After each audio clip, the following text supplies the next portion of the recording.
Chapter 592. Damn it, these witches are starting to lose their minds. Heidi thought angrily. When they were still on Archduke Island, they would not have bothered to ask why. As long as one was an enemy of the Bloodfang Association, he or she would die. The environment could affect a person the most.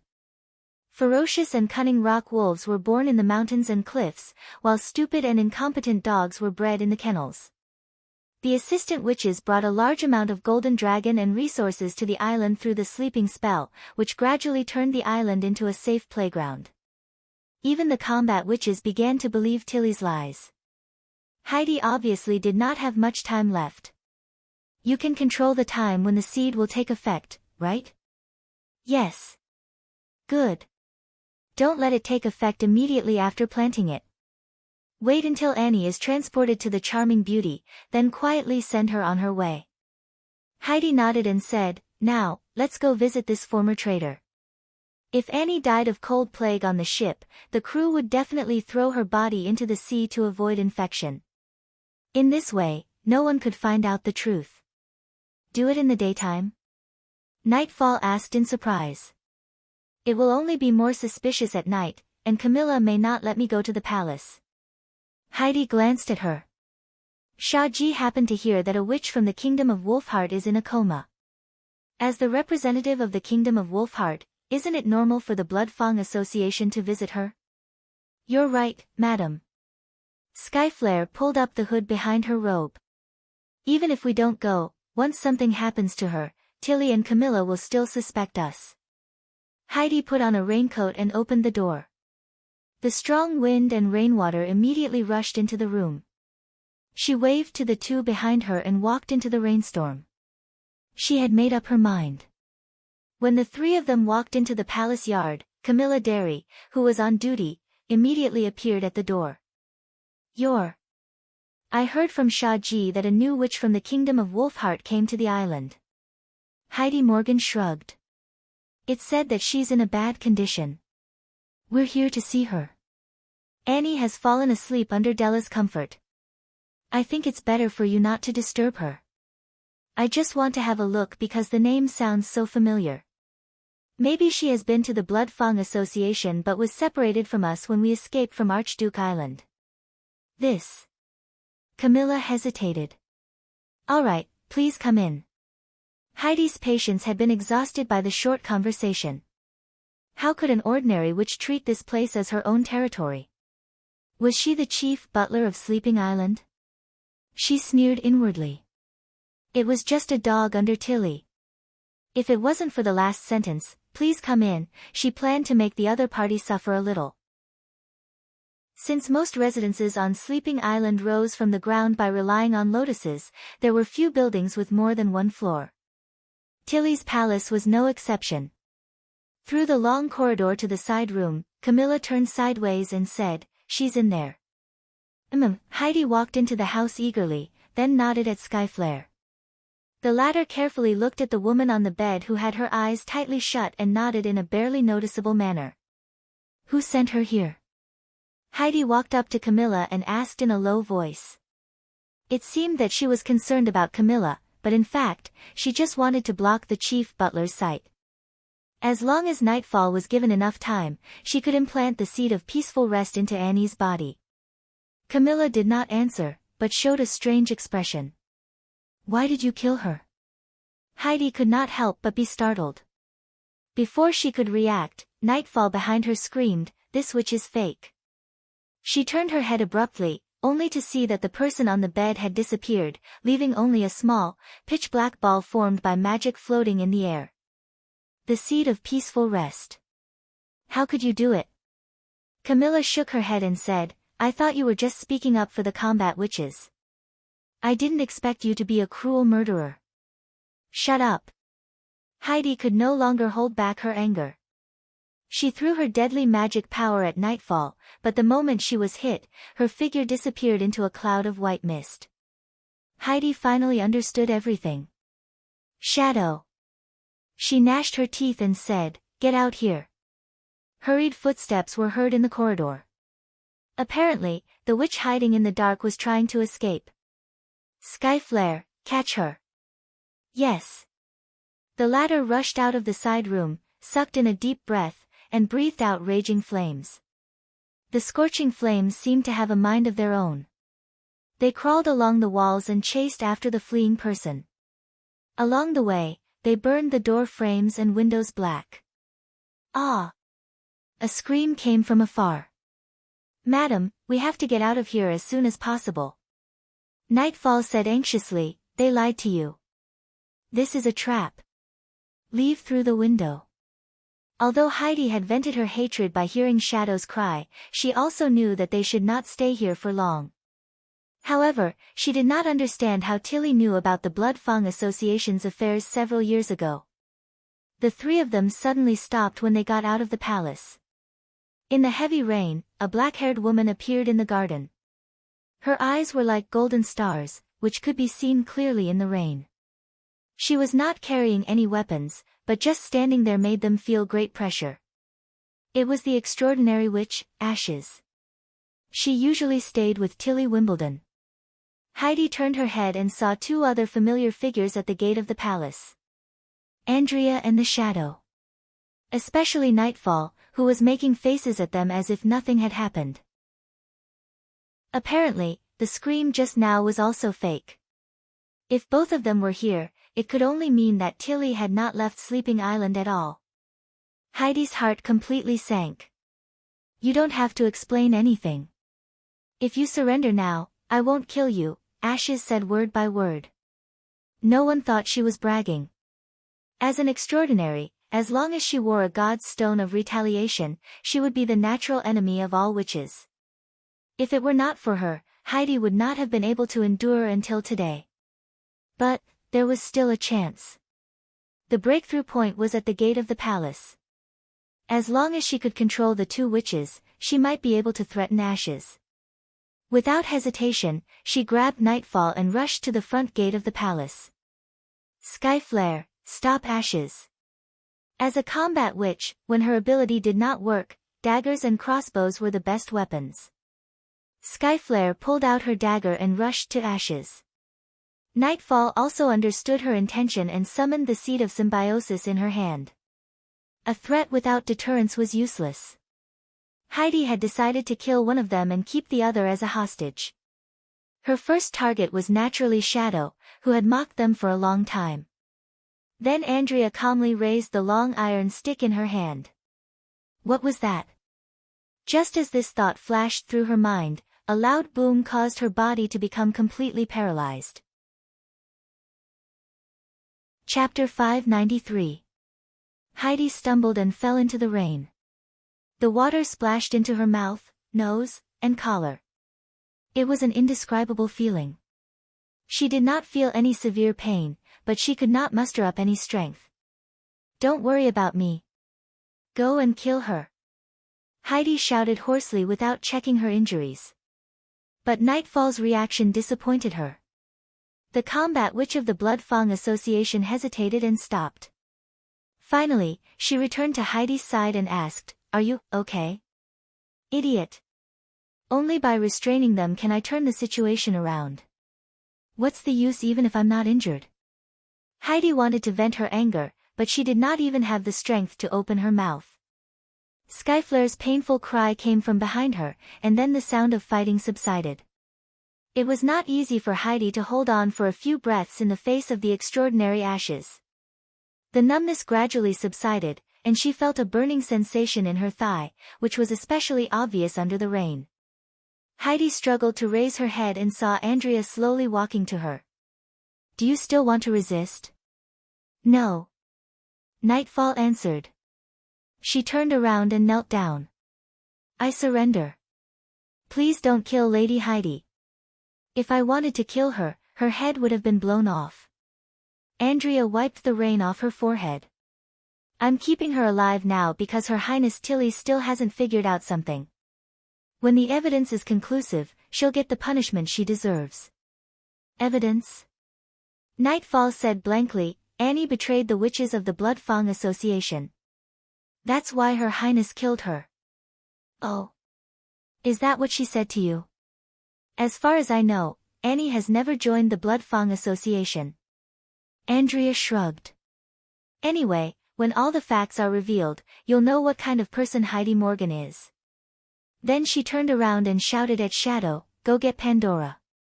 If she doesn't stop the bleeding, she'll die." At this moment, Heidi finally felt the pain. She could not move her leg at all, as if there was a heavy object that did not belong to her. Wave after wave of pain replaced the scorching heat, and at the same time, she recovered a little bit of her spirit. It was over. She knew exactly what was going to happen next. Since Tilly dared to do this, she must have known something about him. As long as there were clues, it would not be difficult for the witches to find out the truth. Even if the witches of Sleeping Island could not do it, there were still the witches of the Western region. The problem lay with Iffy and Soft Feathers. She had underestimated that silly girl, Tilly. As Andrea turned around, Heidi gritted her teeth and released her magic with the last of her strength. Within a range of 10 steps, her ability could make hollow objects collapse from the inside, regardless of whether they were living things or containers. She called it, crushing power. Defeat was a foregone conclusion, but Heidi did not want to let Tilly win so easily. At least she wanted to teach that guy an unforgettable lesson. "No, my lord," Nightfall exclaimed when he noticed her actions. "Too late." She laughed maliciously in her heart. However, the ability did not take effect. The moment she made her move, an invisible barrier dispersed her crushing power. "You are wearing a god's stone of retaliation," Heidi said with her eyes wide open. "Wait, the thing that hurt me was not Tilly's new ability? Unrepentant. It seems that you're still full of energy." Andrea showed a disgusted look, raised the iron bar and smashed it down. Heidi only felt a buzzing sound in her head, and then she fell into darkness. "That's it." Andrea looked at Heidi Morgan and Skyflare, who were being carried away, and asked, "How's the situation on your side?" "Not bad, but Skyflare may not be able to hold on until we reach the Western region." "Why did you hit them so hard?" Andrea showed a look of disgust. "Didn't Lady Tilly say to keep them alive as much as possible? I didn't expect that she would choose to fight with her life on the line, and her skills are not bad." Ashes licked the rainwater from the corner of her mouth. "It's not impossible to capture her alive, but I'm worried that you'll make a mistake at the critical moment, so I had to end the battle quickly." Andrea was angry for a moment. "That's how it is. If you had shown them the glass beads earlier, maybe they wouldn't have chosen to fight with their lives on the line." The extraordinary sighed. "They just had to hold on to the flintlock. How would they know what it is?" "Stop arguing. Lady Tilly is still waiting for your report," Shadow reminded helplessly. "And even if you want to argue, don't stand in the rain.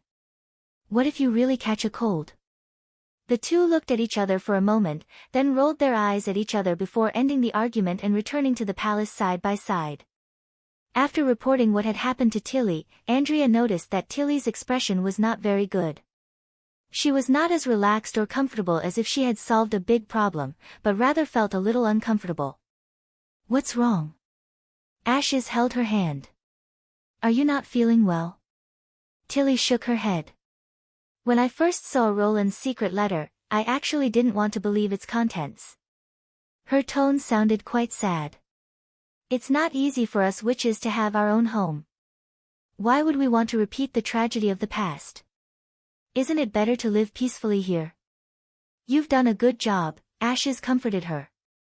Not all combat witches will unconditionally agree with Heidi's way of doing things, especially after their lives have improved.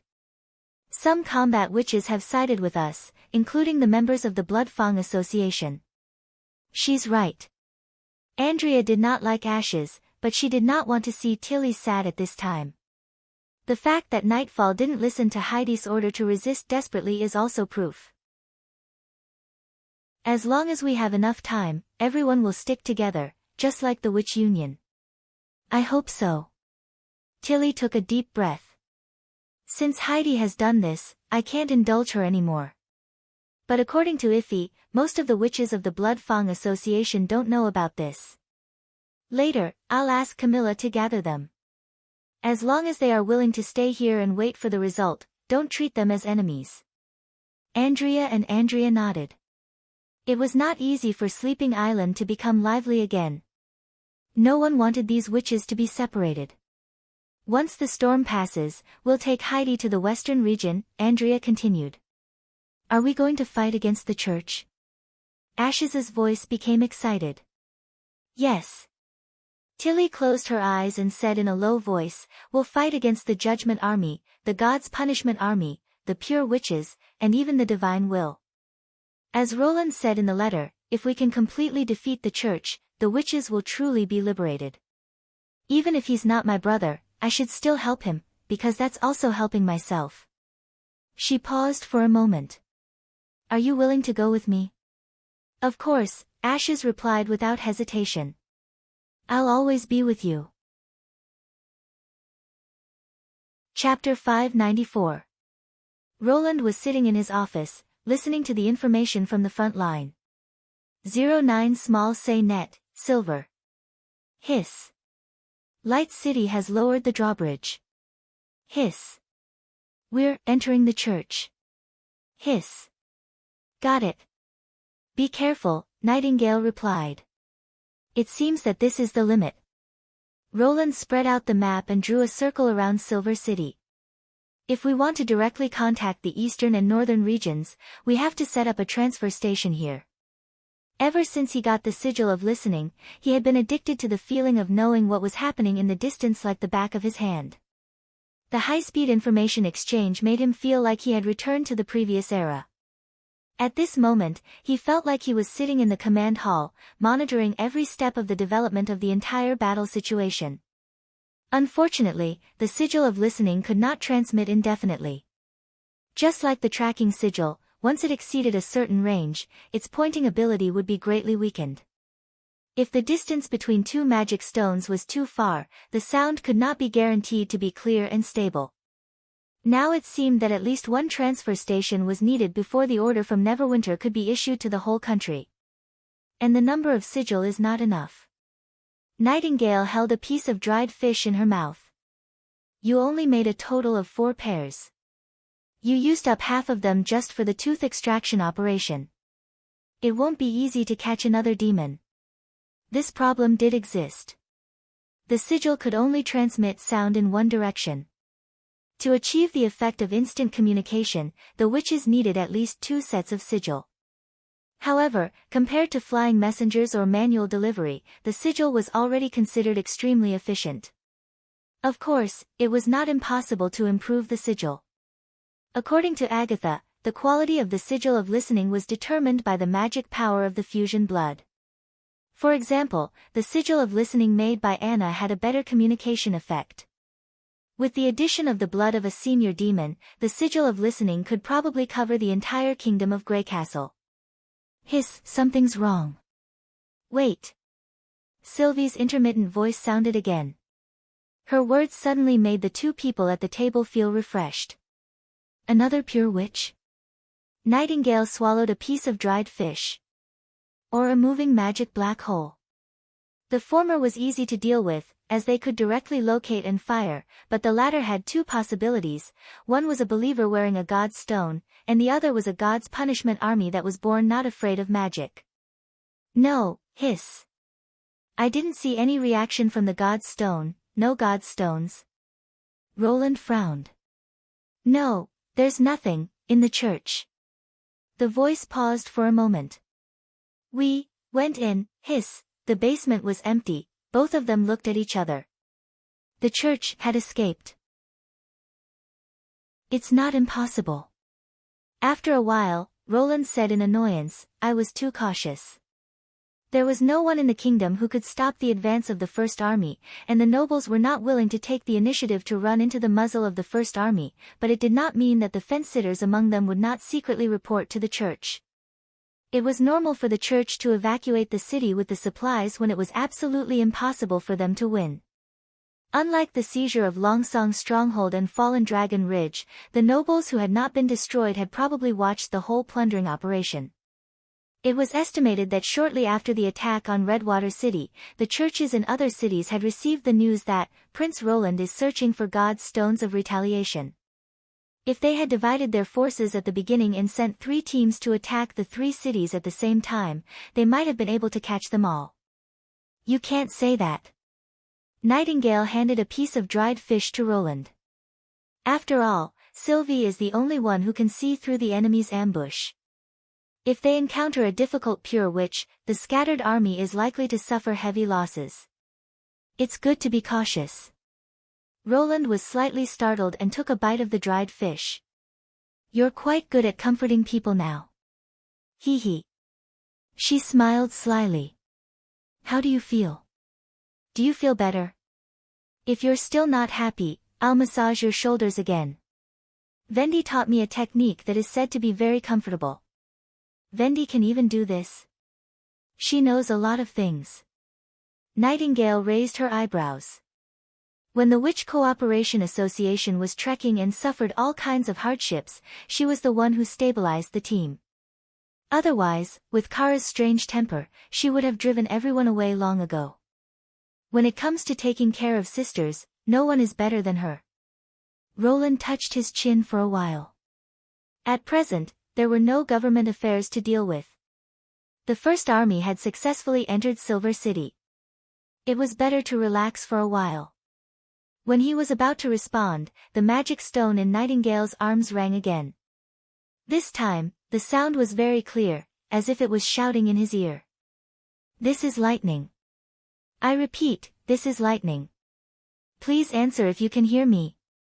The witches did not have many recreational activities, so Roland would occasionally tell them some novel stories in the science class. In addition to increasing their interest in learning, he could also increase their knowledge. Ever since she had heard him talk about the pilot who had conquered the sky, Lightning had immediately fallen in love with his unique way of talking. But in Roland's ears, this kind of conversation was very embarrassing. After Nightingale activated another group of magic stones, he coughed twice. You say it. I can hear you. The red mist behind the snow mountain has disappeared. No, it's disappearing. What? Both of them asked at the same time. Are you sure? Absolutely. Maggie is also here. You can ask her. The mist has indeed become much thinner, coo. No, you should say this is Maggie first, then report the content, coo, coo. Where are you now? Don't get too close to Devil's Town. Come back quickly. Roland was afraid that the little girl's adventurous spirit would explode and she would directly fly into the camp to investigate. If another senior demon appeared, they would be doomed. Lightning understands. Fortunately, she quickly replied. Go and find Agatha, Roland said to Nightingale. Maybe only she knows what's going on. Since he killed the magic slayer, he had been paying attention to the movements behind the snow mountain. The coal transport fleet heading to the source of the Redwater River was divided into 4 or 5 batches, each with an animal messenger. In addition, Lightning and Maggie's practice range was set to the line between the snow mountain and the misty forest, in order to deal with the demons' sudden attack. However, not only did the demons not retaliate, even the red mist began to dissipate. Agatha soon arrived at the office, but after carefully listening to Lightning's report, she was also a little confused. The Union rarely has the opportunity to get close to the Devil's camp, so I've never heard of such a situation. Even in the decades of war, I've never seen them retreat, Agatha said with a frown. In that case, continue to observe, Roland finally decided. Maybe the red mist is only weakening temporarily. It's better to be cautious. He did not want to lose any witches at this time. Chapter 595. After confirming that there were no traces of demons in the camp, a new reconnaissance team was quickly formed. Maggie set off first with Agatha on her back to search the camp. The 50 soldiers of the First Army escorted Soroya, Summer, and the others, who lacked the ability to escape, to find out why the red mist had disappeared. We're almost there. Lightning gestured to Maggie. Descend. Ow! Agatha craned her neck and saw the rocky beach gradually appearing in front of her. Just as the little girl had said, the thick red mist had disappeared without a trace, revealing the dark brown earth. Unlike the dark green forest around, there was not a single tree in the camp, as if the ground had been torn off. This was the first time she had been so close to the demon's residence.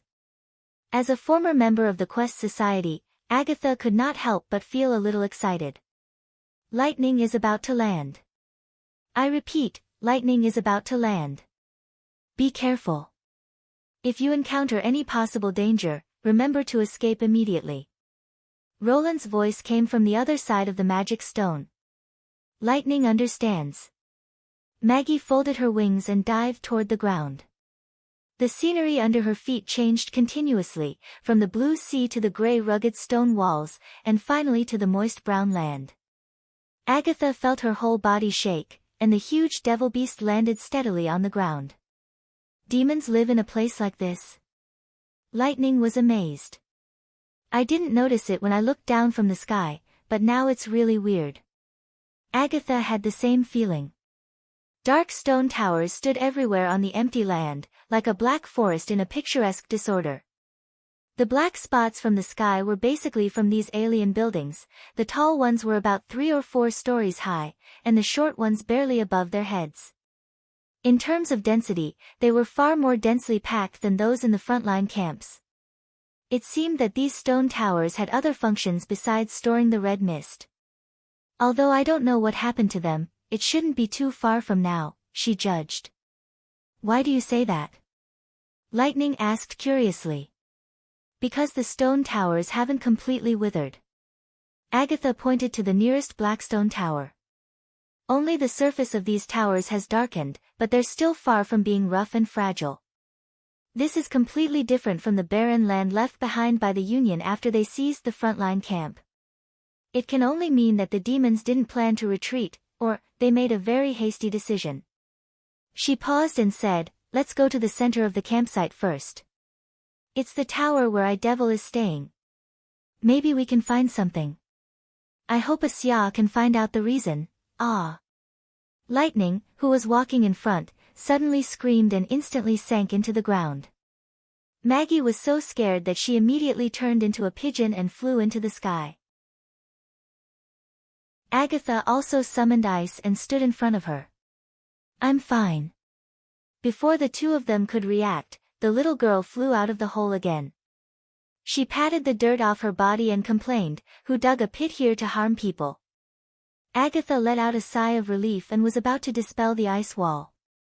However, what Maggie said next made her heart jump again. "Hey, there's a demon in here." "Yeah," Maggie landed on her head. "But it seems to be dead." "I think so." The little girl patted her chest and said with a lingering fear, "Otherwise, I'd be in trouble." Agatha held the ice spear in her hand and moved closer to take a look. Just as Maggie said, a mad demon was standing in the pit with its head drooped. Its exposed skin had shrunk and curled like a salted fish in the sun. "I remember Sylvie once said that these demons usually hide underground, right?" She further confirmed her judgment. Whether they decided to retreat at that time or encountered some other accident, it must have been very sudden. Otherwise, these demons would not have waited for a new order until they died and used up the red mist bit by bit underground. "Then we'd better fly to find it," Lightning muttered. "I don't want to fall into a pit again." She carried Agatha on her back and walked slowly on the ground. After the three bypassed several rows of stone towers, the view in front of them suddenly became clear. There was an open space in the camp. "This is..." Agatha gasped. From the scene, it was obvious that the demons had not deliberately left this open space. There was a huge hole in the center of the open space, which was about the size of the square of Border Town, and many fragments of the stone tower were scattered around it. The three of them stood at the mouth of the hole and looked down. The hole was so deep that it was difficult to see where it led. "It's just like the place where I found you." Lightning smacked her lips. "Do you want me to go down and have a look first?" "Don't go." "No, Coo." Agatha and Maggie stopped her at the same time. All right. The little girl sighed and showed a regretful look. Since His Majesty punished her to do test questions, her adventurous spirit had been restrained a lot. Then let's walk around first. The rest of the camp was almost the same. Of course, the three of them did find something. Maggie found a lot of magic stones in a stone tower with a flat roof and a dead chaos beast. At that time, she just wanted to stop on the stone tower to rest, but she did not expect to find a narrow entrance to the courtyard, which was probably used by the demons to inject the red mist. 2 days later, the first army also arrived at the rocky beach. Lotus found a narrow crack in the mountain and cut a path on the cliff that was only wide enough for one person to walk through. The heavy machine guns and other equipment had to be transported by Maggie, and it took a lot of effort for the 50 soldiers and witches to enter the inland. This was also the first contact between the Aborigines and the aliens. Even the most determined soldiers felt fear and panic when they saw the incredible scene in front of them. Roland had already expected this. He ordered them to camp near the entrance of the cliff, so that they would not be too nervous. As for Summer's playback work, Roland simply did not let the first army participate. According to Agatha's deduction, the time when the camp tower disappeared should be 1.5 to 1 month ago. If the playback time exceeded 1 week, Summer's magic power would be consumed rapidly. As for the incident that happened 1 month ago, he could only replay it once a day. There was no shortcut, so they could only try it slowly. Among the large pile of magic stones that Maggie brought back, there were many practical ones. Although the quality was far inferior to the ones obtained from the fearsome demon, it was better than nothing. It could be said that the Sorcerer Tower, which was about to be completed, only lacked a living demon. It was a long process to find out the exact time of the incident. While waiting for the result and developing new gadgets, Roland received the second secret letter from the fjords. Chapter 596. This was an unexpected surprise. Roland originally thought that she would send several combat witches to help, but he did not expect that she would come in person, which meant that the trouble on the island had been solved, or that it would not threaten the stability of Sleeping Island for the time being. The next day after receiving the letter, Roland took Anna and the others to the shallow beach to welcome Tilly. After half a month of construction, there were many traces of artificial carvings on the muddy beach. Simple wooden houses and sheds stood around the ramp, which would be the prototype of the warehouse and the sailors' dormitory. In order to prevent the corrosion of the sea wind, the windward side of the wooden houses was painted with an orange coating, which was both eye-catching and beautiful. A section of the beach, about 30 meters long, was flattened by Lotus, and bricks were stacked around the periphery, which served as a temporary dock. Since this was a natural deep-water port, they did not even need a trestle. Even a 3-masted ship could directly dock at the edge. It was the first time for most of the witches to see the shallow beach in the development stage, so they looked around curiously. "Is that the big pit over there, the dock that collapsed before?" Anna walked to Roland and pointed to a group of busy workers in the distance. "What are they doing now?" You also heard about it." Roland was a little embarrassed. "Of course. Nana told me that day that 3 workers had their legs broken. This and the deflagration during the coke oven test were the 2 most serious accidents in the border area in the new year.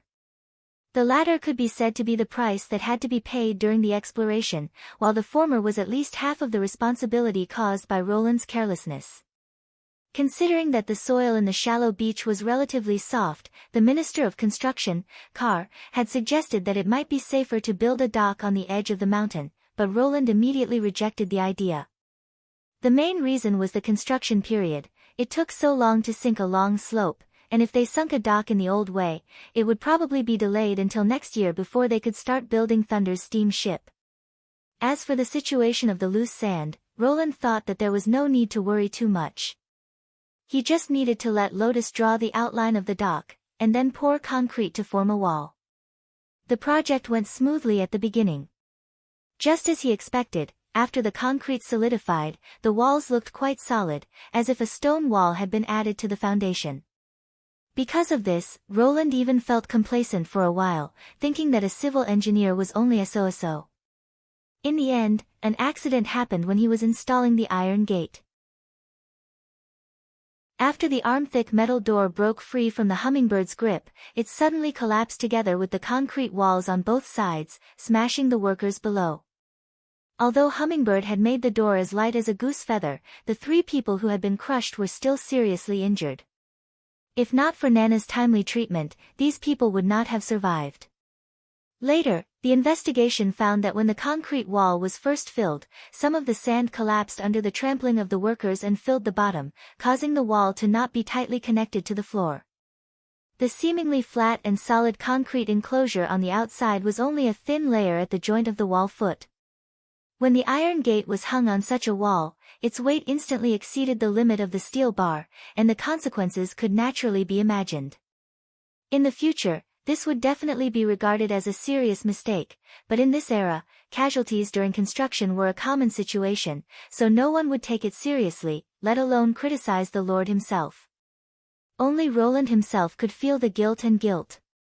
He cleared his throat and collected his thoughts. They are making a wooden retaining wall to reinforce the soil on both sides of the dock. Anna quickly guessed the answer. Yes, just like the roots of a tree. Intersecting them into the ground can increase the friction between the sand, so that the side wall will not collapse easily. Roland nodded. Moreover, with the previous lesson, when filling the concrete again, he would definitely carefully check whether there was any residual sand inside the formwork. Look, a ship is coming! Mystery Moon suddenly shouted. Everyone looked toward the horizon and saw a sailing ship with a pink flag slowly sailing towards them. There was no doubt that the only ship that would bypass the southernmost corner and go to the hinterland of the western region was the charming beauty of Sleeping Island. After the ship approached the shoal, it wandered for a while before it adjusted its direction and approached the shore. Obviously, it did not expect the shoal to become like this. Roland met Tilly Wimbledon again, the 5th Princess of Greycastle. He held out his right hand to her, and the two smiled and shook hands. Although they had not seen each other for several months, her expression was as if they had just parted yesterday, and she did not feel strange at all. From her eyes, Roland could see that she felt the same way about him. This is a good reunion, he thought.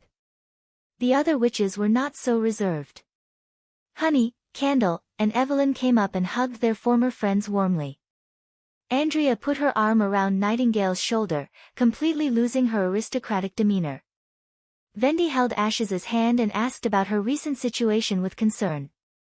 Soft Feathers was surprised to find that there was a witch of the Blood Fang Association among them. Why are you here? Soft Feathers frowned and walked to a witch with a pale face. Did Heidi Morgan throw you here because she couldn't wait for my and Iffy's reply?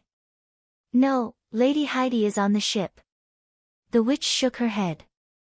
What? Soft Feathers' exclamation instantly attracted everyone's attention. You mean, she also came to the western region? It was not difficult to hear the strong fear in the little girl's voice. Who's Heidi?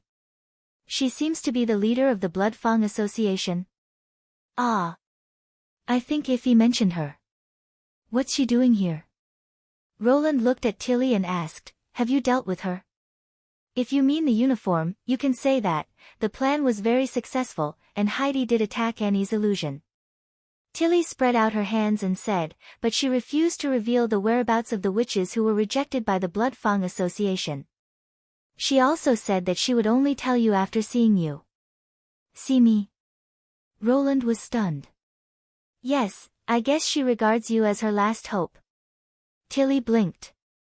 As the ruler of the Kingdom of Greycastle and the representative of the secular nobles, as long as she can offer enough benefits, she should be spared and even help to regain her position as the ruler of the Kingdom of Wolfheart, probably. Are you deliberately reminding me? He could not help laughing. He had to admit that when Tilly pretended to be careless and beat around the bush, she looked quite cute. Don't worry. If I would weigh a witch's life with benefits, you wouldn't have brought her here. By the way, who's that witch? I don't think I've seen her before. Chapter 597. Was she injured during the arrest? Yes, she was shot in the leg. Although the bleeding has been stopped, she probably can't walk anymore. Are the others all right? There was also a witch from the Blood Fang Association called Skyflare. She died that night. Tilly sighed. Our people didn't suffer any injuries. Roland nodded. I'll ask Nana to cure her. Let's talk about the rest after we return to the castle. Compared with interrogating the leader of the Blood Fang Association, the church's invasion of Grey Castle was the top priority. After returning to the office, he first inquired about the situation on Sleeping Island, and then handed the letter from the northern region to Tilly and the others for them to read. Since it involved the three big families of the King's City of the Kingdom of Dawn, Ashes and Andrea were asked to stay behind. After receiving the warning letter, Roland contacted the spy from the City of Glow, Hill Fox, twice and finally got a general idea of what had happened. After he told them all the information, Andrea could not help but shake her head. Otto is such a fool. He's still the same as when he was young. If I didn't encourage Oro to go with him, he would never dare to enter the palace alone.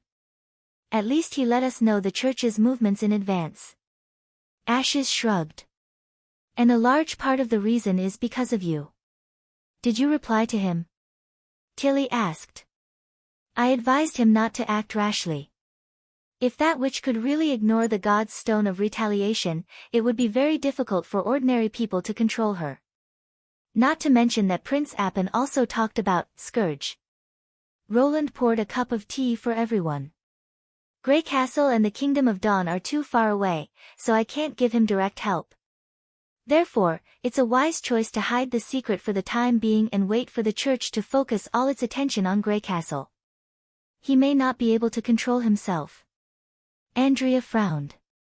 Otto Luashi has been impulsive since he was a child.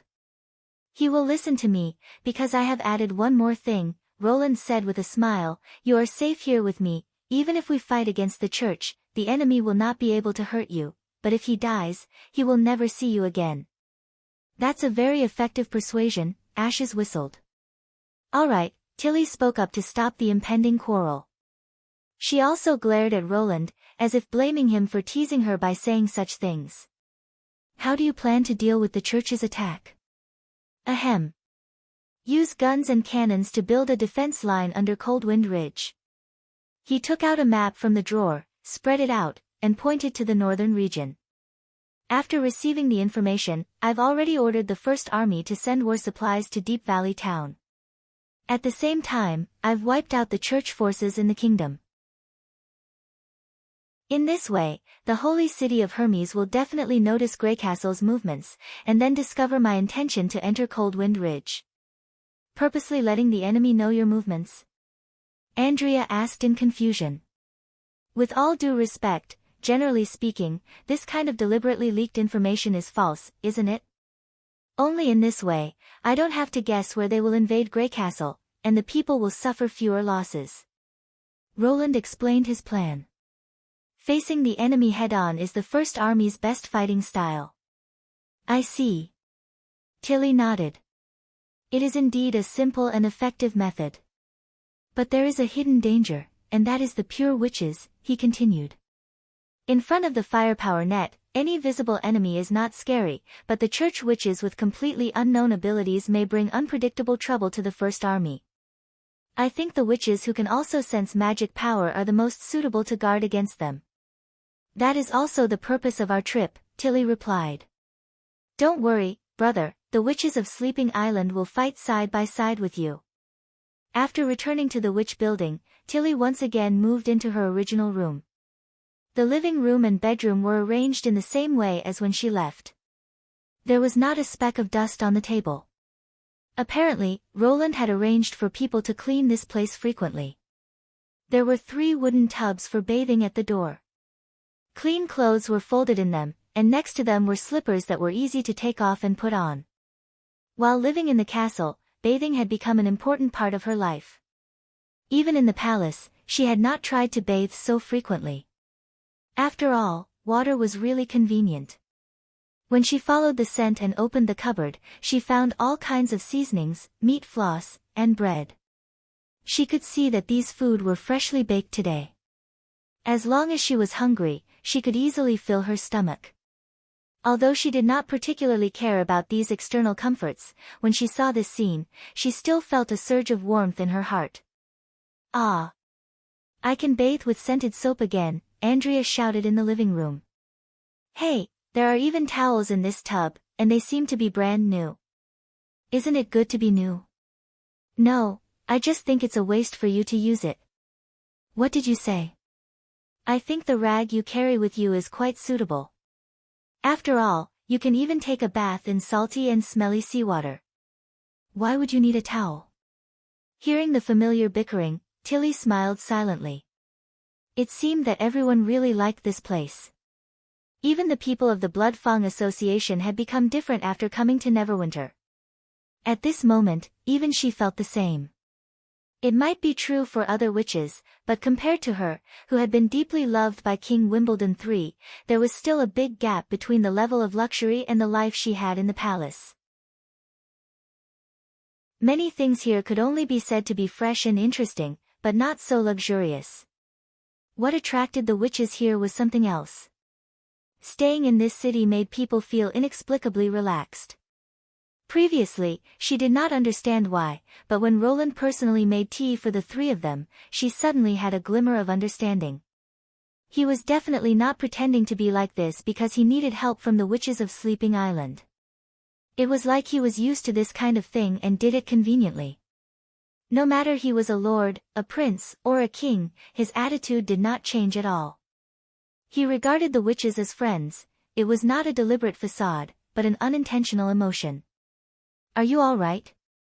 Ash's question suddenly came from behind Tilly. Tilly turned around, only to see that Ashes had gently closed the kitchen door. Why do you suddenly call him brother? Ashes hesitated. When we were on Sleeping Island, didn't you say that you were only helping yourself by helping him? And he's not like that Prince Roland at all. I don't think he's that stupid and cowardly brother, or rather, it doesn't matter whether he is or not. Tilly paused for a moment. Have you ever thought about what this war with the church means? Revenge? Chapter 598. Ashes looked surprised. Why do you ask? I've never thought of leaving you. I didn't mean that. Tilly knew that she had misunderstood. It's just that, this isn't a bad place, is it? Ashes hesitated for a moment and finally nodded. There's a reason why the Witch Cooperation Association is willing to stay and work for Roland. But we're different. We have our own home. There are only 3 endings to this war, Tilly interrupted her.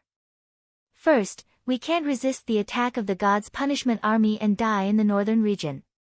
In that case, neither Sleeping Island nor Neverwinter will have anything to do with us. You'll never sleep in that place. I swear on my life.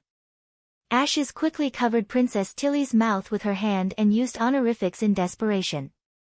Tilly looked at her with a smile until Princess Tilly let go of her hand and said softly, "It's just a hypothesis. I don't think I'll die in the hands of the church." Then don't say it, Ashes said worriedly. What do you usually say? It's a prophecy. Tilly walked to the small kitchen window and looked at the vibrant castle garden. So I put it in the front. The second is that Roland fails, but we all survive. In this way, the whole of Grey Castle will be unable to resist the church, and Neverwinter will be in a sea of fire. He only has one place left. Sleeping Island? Yes, we'll continue to resist the oppression of the church there until the Battle of Divine Will. The complete destruction is likely to happen hundreds of years later, which is also out of our control. What about the third? The third is that we defeat the church and uproot the holy city of Hermes, Tilly said with a smile. All witches will be freed from bullying and persecution and be truly liberated. When that day comes, the mission of Sleeping Island will also come to an end. End up? It was originally a refuge for witches. After the fall of the church, we naturally didn't need to bind everyone to the Fjords Island. In terms of living environment, the Fjords is not a good place. It lacks resources and the weather is changeable. Of course, Sleeping Island will not be abandoned, and the sleeping spell will continue to operate, but everyone can choose to live in the city they like, right? Even if it's the abyss of hell filled with devils, I'll stay by your side. A world full of salted fish and fish soup is also like this. Ashes couldn't help but choke. Tilly could not help laughing. Don't worry, I'll get tired of it. Maybe I'll come to Neverwinter often in the future to change my taste. What are you guys talking about?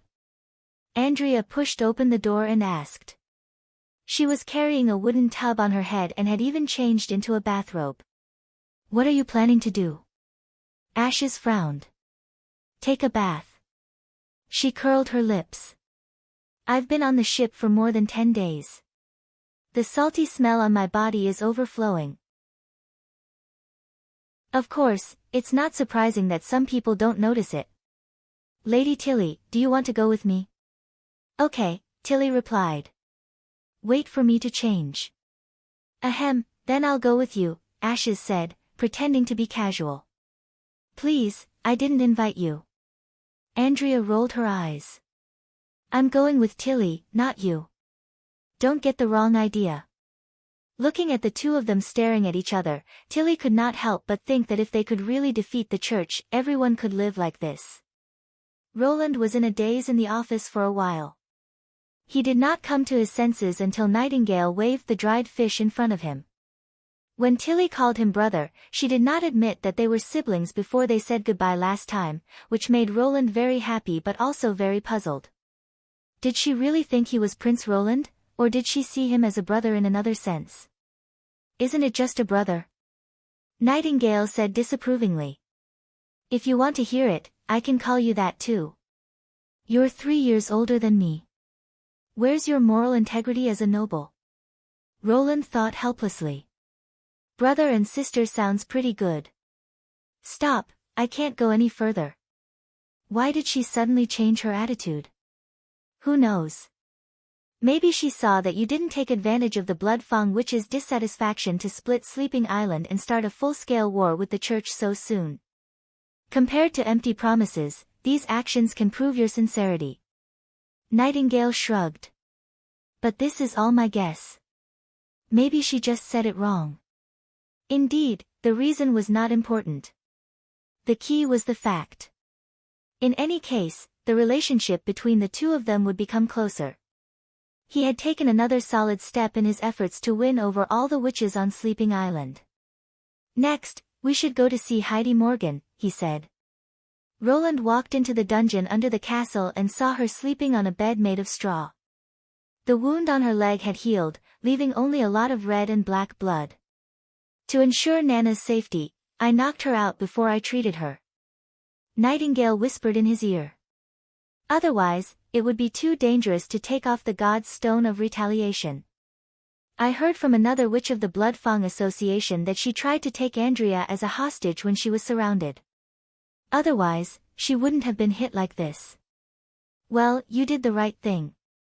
As a powerful combat witch, Heidi's neck and wrists were locked with iron rings wrapped with god's stones of retaliation.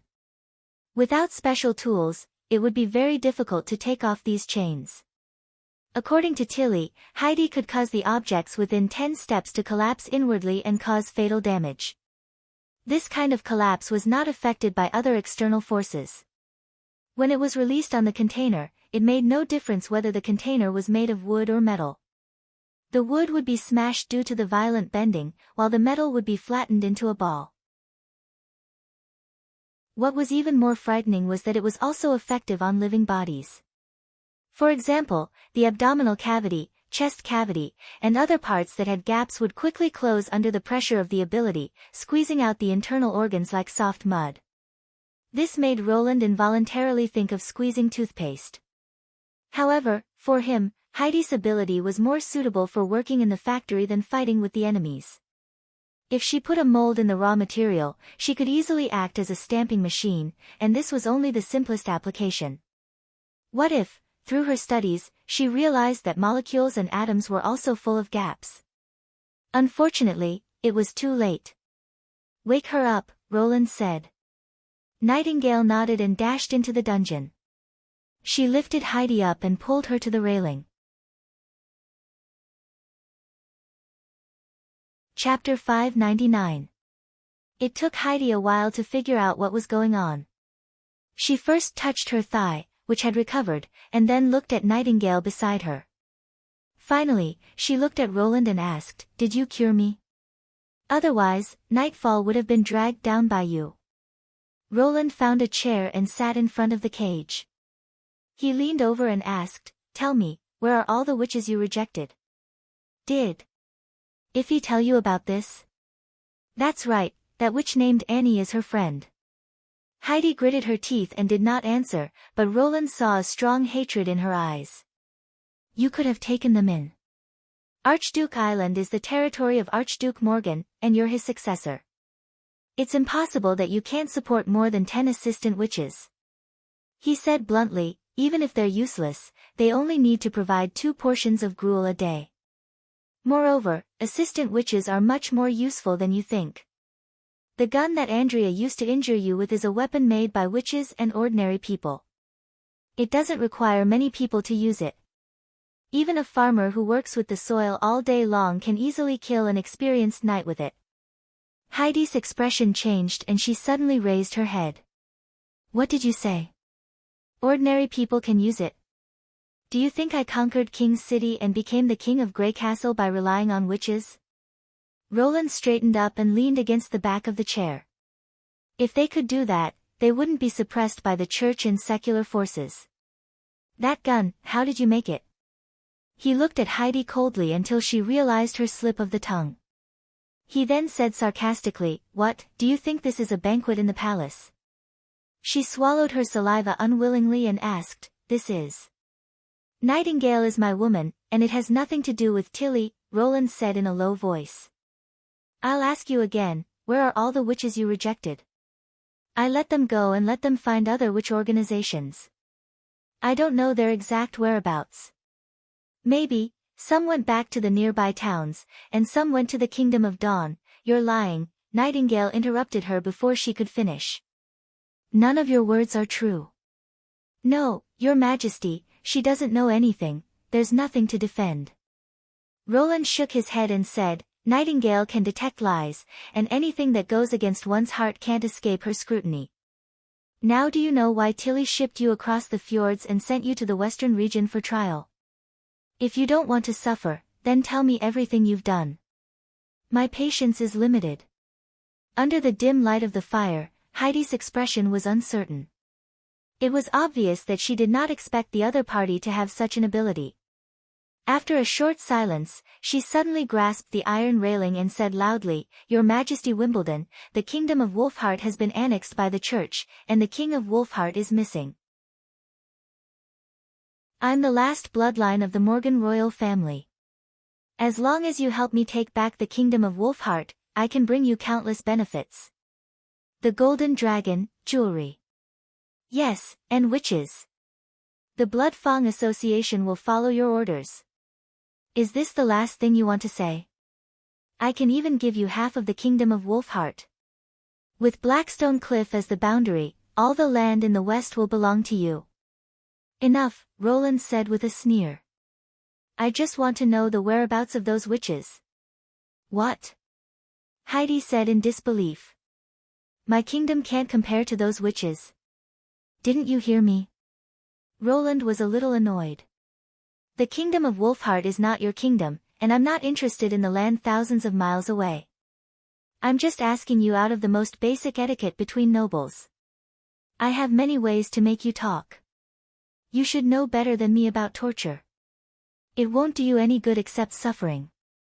Now, while I'm still here, tell me everything you've done, and I'll spare your life." Roland's last sentence was like a life-saving straw for her.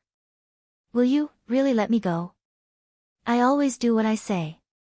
Heidi lowered her head and hesitated for a long time before saying, "I gave them to the nobles." Roland's heart sank. Nightingale's hint also proved that she was telling the truth this time. "You didn't sell them to them?" "No, this is a deal in itself." She took a deep breath and said, relying on the witches awakened on the Archduke Island, I can't gather enough witches in my lifetime. I have to spread the reputation of the Blood Fang Association to all parts of the Kingdom of Wolfheart so that more witches can join us. Roland had done this before, although Tilly had taken the initiative, which resulted in little success. Then I only need to hire rats to spread the news. What does it have to do with the nobles? The rats are controlled by the nobles. Once the news is noticed by the church, Archduke Island will be in big trouble. The witches are a reward for the nobles. It's also a guarantee to win them over. After the nobles hide witches, they'll consciously pay attention to the church, control the spread of the rats, and even take the initiative to divert the attention of the holy city. Heidi said in a low voice, I'll only spread the news to the nobles who are willing to accept witches.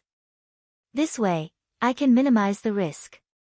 Roland could imagine what would happen next even without asking. These non-combat witches would be locked in a dark room where they could not see the light of day. Few of them could survive the magic bite.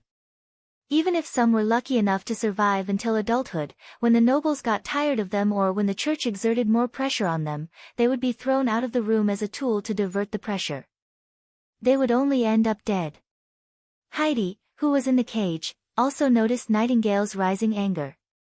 She could not help but take 2 steps back. Your Majesty, you promised me. Roland reached out to stop Nightingale. Who carried out these things? Iffy said you didn't see Annie. Skyflare. She's been killed by ashes. No one else? Roland asked. Don't the witches in the Blood Fang Association know about this? Heidi nodded. Tell me. Yes. Roland secretly let out a sigh of relief. One last question. Why did you recruit combat witches everywhere and establish the Blood Fang Association? After a moment of silence, Heidi said, At first, I just wanted to help my father ascend to the throne that should have belonged to him. She did not continue, but Roland already knew the result. After Grand Duke Morgan died, the Blood Fang Association became a tool for her to realize her desire for power. Walking out of the dungeon, Nightingale could not help but hold his hand. Do you really want to spare the murderer's life? Heidi Morgan is a witch from Sleeping Island. It's not appropriate for me to deal with her. Tilly brought her to the western region just to ask me to help her find out the truth. You mean? Nightingale's eyes sparkled. Chapter 600. The next day, Roland told the news to Tilly and the others. She actually gave a witch to those shameless nobles as a reward. Before Princess Tilly could speak, Ashes shouted impatiently. If it were not for Andrea stopping her, she would have gone straight to the dungeon. Has Miss Nightingale confirmed it? Tilly asked calmly. Just a few simple words, and she confessed everything. Roland recounted what happened in the prison in detail. I thought it wouldn't be so quick to get the results. She's more fragile than I thought. According to his assumption, the interrogation yesterday was just a routine threat, and he did not intend to get any information. If Heidi refused to give in, the main course of the interrogation would be the main course. Because of this, he did not remove the God's Locket of Retribution from Heidi, and Heidi did not know that Nightingale's ability to detect lies was not based on sound, but on observation of magic power. I see. Tilly nodded. Thank you for doing this for me. I'm your brother. You don't have to be so polite. Roland took the opportunity to make friends. Besides, Heidi Morgan is a witch of Sleeping Island. It's only right for you to deal with her. I see. Tilly was silent for a long time. If this happened in Neverwinter, what would you do? Roland stared at her gem-like eyes, only to see a little sadness and pity in her gray pupils, but more than that, there was unspeakable anger. She had made her decision. I'll do the same, Roland comforted her. This sentence was equivalent to sentencing Heidi Morgan to death. Tilly no longer hesitated. She whispered something in Ash's ear. Ashes nodded and turned to leave the office. Then I'll leave, brother. It was obvious that Tilly was in a very low mood. Roland did not know what to say at this time. Just as he was about to send her back to the witch building, an excited scream came from behind him. It came from the listening magic stone in Nightingale's arms. This is lightning. I repeat, this is lightning. Asia has found the time of the accident. The little girl's words stunned everyone present. What did she see? Roland asked. Huge mouths, tentacles, and two monsters. I don't know how to describe them. Lightning sounded extremely excited. This is an unprecedented discovery. My God. Your Majesty, you'd better come and see for yourself. This is... Tilly was puzzled. They're exploring the Devil's Town behind the snow-capped mountain. The red mist there disappeared a week ago, Roland briefly explained. I wanted to tell you about it today, but... I almost forgot about the demons. Tilly took a deep breath. But you can tell me more details on the way. On the way? Roland was slightly surprised. Can't I go with you? She asked, blinking. She was indeed the strong Princess Tilly. When faced with a critical situation, she could immediately adjust her state of mind and put aside her personal feelings, which was a necessary quality to be a ruler. Roland sighed inwardly. In this regard, she was far more talented than he was. Moreover, if he brought Tilly with him, it meant that Ashes and Andrea would also accompany him, which would greatly increase the safety factor. There was no reason for him not to agree. No, of course, no problem, he replied with a nod. Heidi leaned against the cage, waiting for Roland to take her out. The Blood Fang Association was completely finished, and Tilly would certainly not allow her to return to Sleeping Island. However, as a member of the royal family of Morgan, she had found a new way to restore the throne. That was to rely on the secular power of the Kingdom of Grey Castle to help her regain the throne. Heidi believed in her own reward more than the promise of the other party. Perhaps because of his relationship with Tilly, it was inconvenient for him to agree directly. He insisted on asking about the whereabouts of the witches in order to give an explanation to Sleeping Island. She firmly believed that no nobleman would turn a blind eye to such a great temptation. Half of the fertile land in the kingdom of Wolfheart would bring him unimaginable wealth and prestige, and his name would be engraved in the annals of history and passed down forever. As for herself, she might be reviled by the nobles in the future, but she did not care. As long as she could become the queen of the kingdom of Wolfheart, she could abandon everything. Then, she could officially take revenge. She would take revenge on those nobles who had betrayed her and her father. She vowed to hang those traitors one by one and hang them at the city gate to announce to the public that this was the fate of those who framed Grand Duke Morgan. Suddenly, the iron door of the basement was pushed open, and the squeaking sound was particularly loud in the silent dungeon. Heidi immediately got up and looked at the end of the passage while leaning against the railing. However, it was not Roland Wimbledon who appeared in her sight, but Ashes, whose face was as dark as still water. She suddenly felt a chill rising from the bottom of her feet. What are you doing here? Where's His Majesty? You should be well aware of my purpose for coming here. Ashes walked step by step to the edge of the cage. Every time Ashes took a step forward, Heidi would take a step back. But soon, she had nowhere to go. When you handed over the innocent witches to the nobles, you should have expected that such a day would come. No! Heidi screamed. His Majesty promised not to pursue this matter anymore. He has forgiven me. You're violating the king's order. Where is he? I want to see him. Ashes held the iron railing with both hands and forcibly pulled it open. She bent over and walked into the cell. Those witches came here with longing, hoping to seek shelter from the forerunners of the Blood Fang Association, hoping to sleep peacefully without being caught by the church, and not worrying about what to eat every day. But you let them down. Not only that, but you also sent them to hell. The witches escaped the siege of the church, but were harmed by their own kind. Even if Roland forgives you, I can't pretend that nothing has happened. Did this guy eavesdrop on my conversation with His Majesty? Or did he tell these things to Tilly and the others? Heidi touched the god's locket of retribution on her neck in horror, but it was completely wrapped by the iron ring and could not be removed with her fingers. Let me help you. Ashes approached the wall, reached out her hand and grabbed her neck, lifting her up in one go. The iron ring began to contract under Ash's strong grip, and Heidi soon found it difficult to breathe. Her body twisted like a dehydrated fish, and she kicked her feet to find a fulcrum, but all her attempts were in vain. Her vision gradually blurred, and Ash's figure became elusive. Why is this happening? Heidi did not want to die here. She was the only heir to the throne and the future queen of the kingdom of Wolfheart. The Fang throne seemed to be moving away from her, and she could hear the mocking laughter of the nobles. Chapter 601. That afternoon, Roland was ready to go to the snow mountain.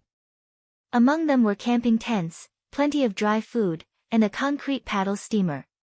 Since Devil's Town was located near the sea, he had to set off from Shoal Beach. According to the previous practice, Hummingbird was responsible for the transportation. Roland had to admit that when Hummingbird, who was as big as Nana, grabbed the side of the boat and lifted the whole concrete boat over her head, the scene looked very strange. It was like an ant moving a grain of rice several times bigger than itself. If she put the boat on her side and looked from the other side, she would see a ghost ship sliding silently on the land. As long as her hands did not leave the boat, she could always maintain this state. Compared with the original method of removing the weight of the object, this method of enchantment was much faster and consumed a lot less magic power. The only drawback was that Hummingbird had to follow the enchanted object, so she could only carry two goods at the same time. The paddle steamer went all the way west along the mountain and arrived at Stony Beach 2 days later. Last time, Roland had a bird's eye view of this land from the cloud gazer. Now that he stepped on the stony beach for the first time, he immediately felt a sense of desolation. The scenery here was completely different from Shoal Beach.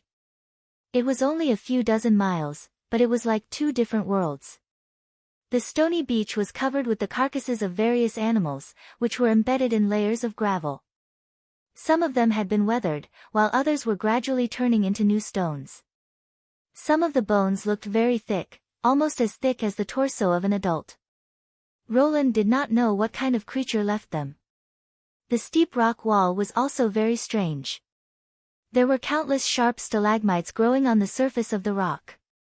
Different from the natural shape of the stalagmites in the karst cave, they were all hanging horizontally, and their ends were tilted upward, looking like countless barbs at first glance. This kind of gravity-defying landscape was incredible. He could not see it clearly from the balloon last time, but now that he was on the stony beach, he only felt creeped out. There was no sign of life on the long beach. There were no seabirds, algae, or sea mussels. Even behind the stone wall, there was nothing but emptiness, as if the red mist of the devil had taken away all the vitality here. According to the marks left by Lotus, Roland and his team found the narrow crack leading to the camp. It was more like a fault than a slit. The slender opening almost split the entire cliff, and it was so deep that the bottom could not be seen. It was precisely in this steep fracture that Lotus extended a narrow path that was half a meter wide. Nightingale couldn't help but exclaim as she walked along the stone steps into the one-line sky. "What's wrong?" Roland could not help but ask. "Look over there." She pointed to the depths of the crevice. "There's a hole in the rock wall." The team stopped in their tracks and craned their necks to look. Near the dark bottom, Roland saw a few circular holes, as if they had been carved out by something. "What is this?" "I don't know. I've seen this kind of hole in the impassable mountain range, but it's bigger there." She hesitated for a moment. "And the deeper I go, the more I feel like something is watching me." "There's something?"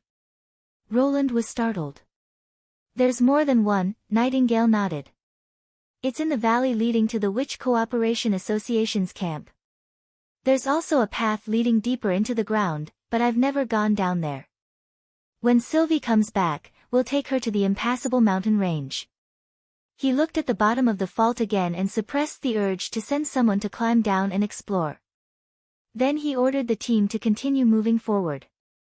Although this continent was part of the Land of Dawn, and there were records of human settlement thousands of years ago, their understanding of the world remained in a very primitive state, as if they had deliberately neglected to expand outwards.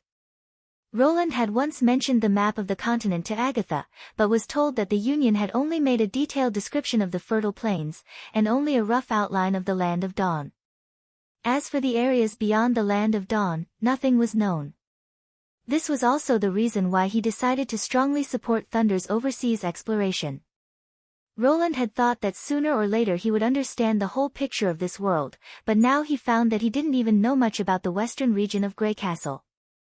Unfortunately, the war with the church was imminent, so he could only put these distracting thoughts to the back of his mind for the time being.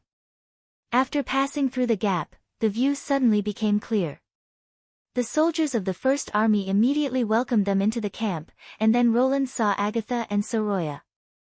"Where's Lightning in summer?" "She's flying around with Summer." Agatha sighed. "She can't stop flying these days. Devil's Town has almost become her playground. If it were in the future, this would definitely be a national nature park that you'd have to buy a ticket to enter," Roland sighed. "What did you say?" "No, nothing," Roland coughed twice. "I'll call her back with the sigil of listening. Now let's go to the collapsed stone tower and have a look first." When they arrived at the center of the camp ruins, Lightning, Maggie, and Summer had just arrived. "Lightning, we're about to land." The golden-haired girl raised her hands and slowly landed on the ground. Then she turned around and gave Roland a big hug. Roland did not know whether to laugh or cry. In terms of age, Lightning had also reached that special stage. Ow! Then it was Maggie's turn. She also raised her wings flat and smashed her head on the ground, almost knocking Summer off her back. Lightning's reaction was understandable, but Maggie was obviously an adult witch. Roland thought helplessly, "It seems that this disease is contagious." "Since you're all here, let's start," he said to Summer, whose legs had turned to jelly. "Yes. Your Majesty." Summer limped to the edge of the pit and closed her eyes. In an instant, the big pit on the ground suddenly disappeared, and a huge black stone tower appeared in front of everyone. At the same time, the air was filled with a red mist that was as thick as blood. Roland subconsciously took a step back and held his breath at the same time. This is the scene before the change was about to happen. "It happened 26 days ago," Agatha explained. If Summer only used the backtrack ability once, she could maintain the illusion for nearly an hour, so we could observe everything that happened. "What about the eye demon that you said had eyes all over her body and could attract the attention of demons as long as she was stared at?" Tilly asked curiously. "At the top of this stone tower." Agatha pointed above her head. "But the height of the stone tower is beyond the range of Summer's ability, so we can't see it for the time being." Roland looked up and saw that the top of the tower was blank, as if it had been completely shaved off. It seemed that magic could only reproduce the scene within 5 meters of Summer. Just then, the ground seemed to tremble. "It's coming," Agatha said in a low voice. Chapter 602. It's here. What's here? Before Roland could ask, the ground under his feet suddenly arched upward and then split into pieces. The whole Blackstone Tower was lifted up in an instant. A giant gray beast rushed out from the ground and opened its bloody mouth, trying to swallow the bottom of the tower. The mucus on its skin splashed everywhere. Summer's ability could only replay the scene, not the sound, so Roland felt like he was watching a silent movie. However, the vivid scene still shocked him. As for the witches who saw it for the first time, they all screamed and stepped back with their hands covering their mouths. Ashes even instinctively drew her sword in front of Tilly. However, there was more than one terrifying monster. There was a tentacle monster hidden under the Blackstone Tower. Its dark body was almost completely embedded in the tower. At first glance, it looked like there were countless legs growing out of the bottom of the tower.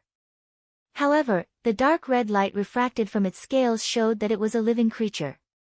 Although the tentacle monster was almost half the size of a castle, it was still a little insignificant in front of the megamouth beast, which was big enough to swallow a tower. In order not to be swallowed, it waved its tentacles to support itself between the upper and lower jaws of the megamouth beast. At the same time, bursts of blood mist sprayed out from under its scales.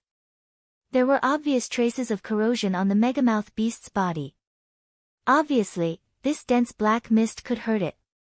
However, compared with its huge body, the corrosion of the blood mist could not stop the megamouth beast from swallowing.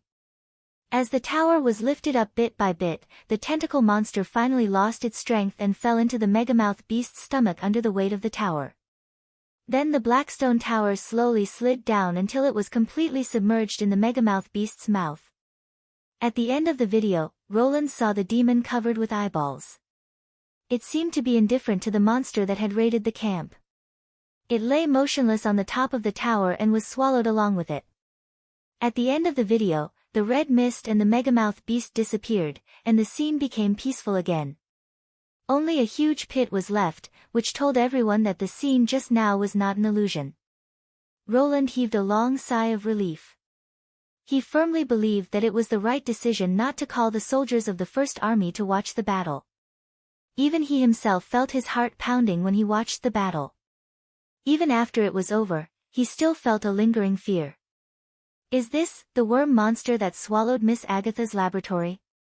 Tilly broke the silence after a long time. Why would it attack the Devil's Town? Maybe we were all wrong.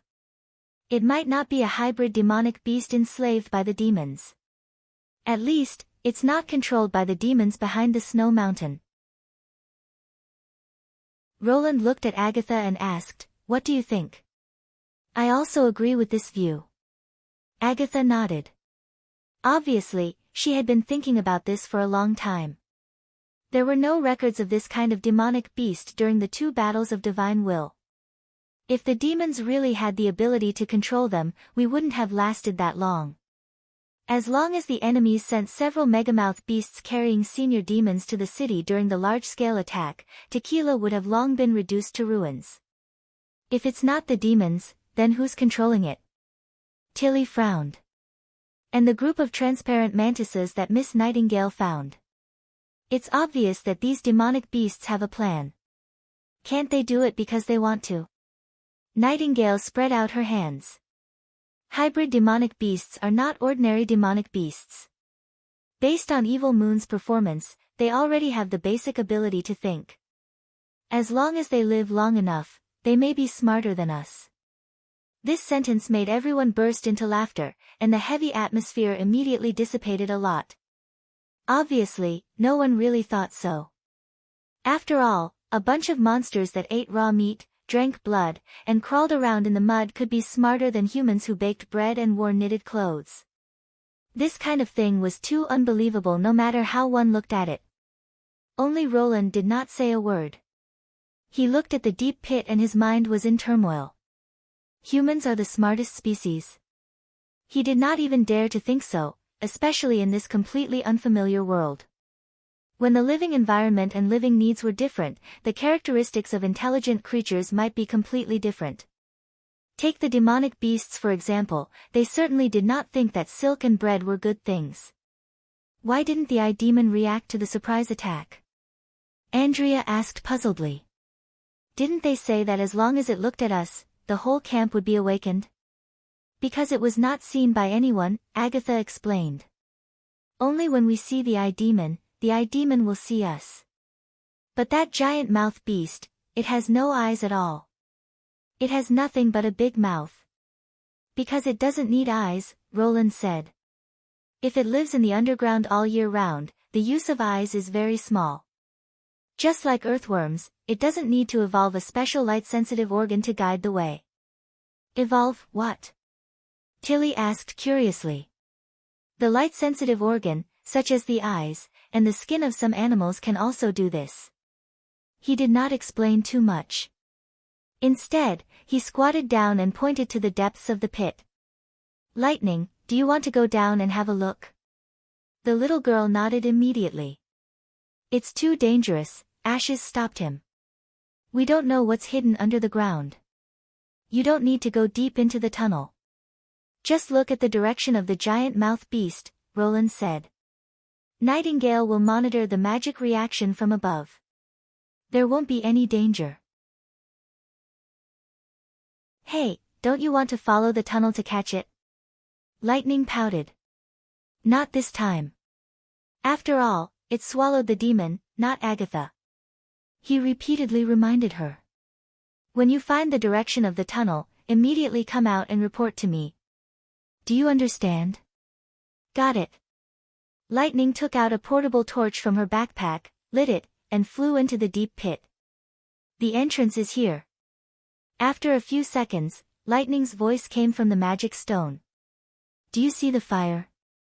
According to the position of the torch, Nightingale quickly determined the direction of the underground tunnel. No problem. You can come up. Looking at Nightingale standing in the southeast of the deep pit and the towering snow mountain behind her, Roland frowned more deeply. More than one person on the scene thought of this. It seems that we really guessed wrong, Tilly shrugged. The demonic worm beast we met in the concealing forest was not going to Devil's Town, but to this snow mountain.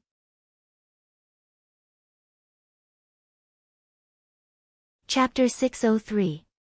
The Observatory of Greycastle, City of Dawn.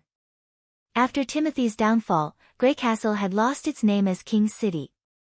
Astrologer of Dispersion Star had expected a turmoil, but the order of the city did not change much. People were still busy with their own lives. Farmers cultivated the fields in the suburbs, masons repaired the damaged city walls, blacksmiths hammered the armors in the shops, and the patrols continued to play the game of cat and mouse with the refugees in Blackstreet. At first glance, Greycastle was still one of the most prosperous cities in the kingdom. Of course, it was not completely unchanged. For example, there were people leaving the old King's City every day to seek new opportunities in the western region. The old rival of the Astrology Association, the alchemist workshop of King's City, had moved out of the City of Dawn. Now, the palace had been replaced by a group of unknown nobles. They were constantly fighting to divide up the land and power left behind by the old nobles. They had completely forgotten about the sages. No one asked about the fate of the kingdom, and no one predicted the future. If it were not for the officials left by His Majesty who regularly allocated food and golden dragons to the astrology station, the apprentices would have already left. Fortunately, they could still maintain the operation of the association.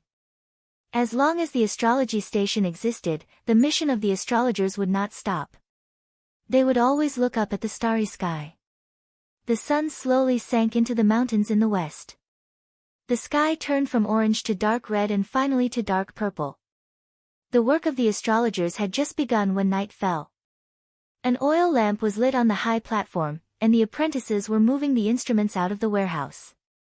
They had to be very careful, as the careless apprentices who damaged the instruments would face the double punishment of being whipped and having their pay deducted, especially the celestial observatories sent by His Majesty, which were the most precious of treasures. When Astrologer of Dispersion Star first received the instruments in wooden boxes, he did not pay much attention to them. Although His Majesty had promised to bring more advanced instruments to the Astrology Association, the manufacture of the instruments was an extremely complicated process. Unlike the crudely made telescopes, the adjustable mechanism inside the tube would give the most skilled craftsman a headache for half a month, not to mention the polishing of the crystal lenses. It would take about a year from the selection of materials to the completion of the stargazer, which would cost about 100 golden dragon stones. If there was anything in common between the path of sages, it would be that both were very expensive.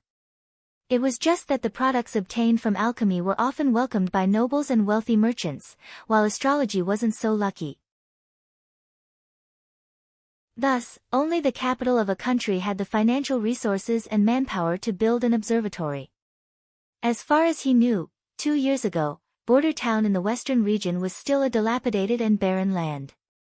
Even if they had plundered a large amount of wealth from all over the place, who would be willing to give these golden dragon to an unrelated astrologer? But when the wooden box was opened, Dispersion's star was dumbfounded. It was the first time he had seen such a stargazing tool. Unlike the bamboo-like instruments used by the association, the metal tube was as big as a bucket, and the glass mirror embedded in it was so bright that it could almost reflect a person's shadow. No matter how close he looked, he could not find a trace of polishing. The mechanism was also ingeniously designed. There was only a thumb-sized knob at the end of the tube. As long as he held it and rotated it gently, he could adjust the distance between the lenses.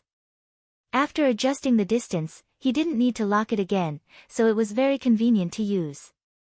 His Majesty sent 3 batches of 6 new star-gazers in succession and gave them an easy-to-understand name, Astronomical Telescope. Since Dispersion's star had used it once, he was unwilling to look at those old-fashioned instruments again. The remaining 5 telescopes were naturally handed over to the 5 most experienced astrologers in the astrology station. "Teacher, all the star-gazers are in place," Yun, the first disciple, reported. "Have you distinguished the stars?" "Yes." He glanced at the record book in his hand. "The astrologer of Light Star, who is in charge of the North Number 1, is ill today. Astrologer of Void Star will replace him. Then light up the starfire and start to observe the stars," the chief astrologer ordered. "Yes." A raging flame rose from the brazier in the center of the astrology station. It symbolized Venus, the brightest star in the night sky. The astrologers standing around the brazier were its companions. The whole platform was arranged strictly according to the astrological signs. In this way, the astrologers stood in the sky and became one with the stars. In addition to the expensive stargazers, it took time to train people to look up at the stars. They could only rely on their own eyes. Therefore, to become a qualified astrologer, they had to learn how to protect their eyes. Dispersion's star was already 55 years old, but his eyesight was still better than most of the young people in the City of Dawn. It was not an easy task. After passing the selection and becoming an astrologer apprentice, they could only see the stars in the night sky. Reading books under oil lamps or candles was absolutely forbidden. In addition, they were not allowed to go out during the day or at noon to avoid the irritation of the strong sunlight. Their meals were also changed accordingly. Firstly, they had to eat animal organs and eyeballs. Secondly, they were not allowed to eat fish and spices. According to the knowledge passed down from astrology, eating more blood food could make the eyes brighter. However, fish was of the water attribute, and spices were of the earth attribute. The former would destroy the fire element in the blood food, and the latter would make the eyes dusty. Dispersion's star had persisted for more than 40 years. He believed that there was a limit to how long people could use their eyes. In order to observe the stars as much as possible, he seldom read books or star charts. Anyway, the patterns of the constellations had been deeply imprinted in his mind. The astrologer aimed his eyes at the observation hole, which was like a small tube at the end of the thick cylinder. Obviously, there was a beveled mirror inside, which could bend the light into his eyes. It was an interesting and practical technique. Although astrologers understood this principle, they had never thought of using it on the stargazer. Now it seemed that it could indeed greatly improve the viewing environment. At least, they did not have to stoop when they looked at the high star areas. Since the telescopes sent by His Majesty were much more effective than the old-fashioned stargazer, what the association needed to do was to reobserve and remap the existing star areas. Since using the 6 telescopes, they had found dozens of dark stars that were difficult to detect before. Dispersion's star swept over the area he was in charge of. Although the constellations formed different shapes according to the seasons, which might be difficult for beginners to grasp, for him, their light was as familiar as the stripes on his face. After observing the first star area, when he was about to move the telescope, a tiny light suddenly came into his eyes. In an instant, the astrologer felt his blood freeze. He held his breath and focused all his attention in that direction. It was not an illusion. A dim star was hiding between the hexagram and the blazing sky star. Its light was so weak that it seemed to be extinguished at any time. But what was different from the stars around it was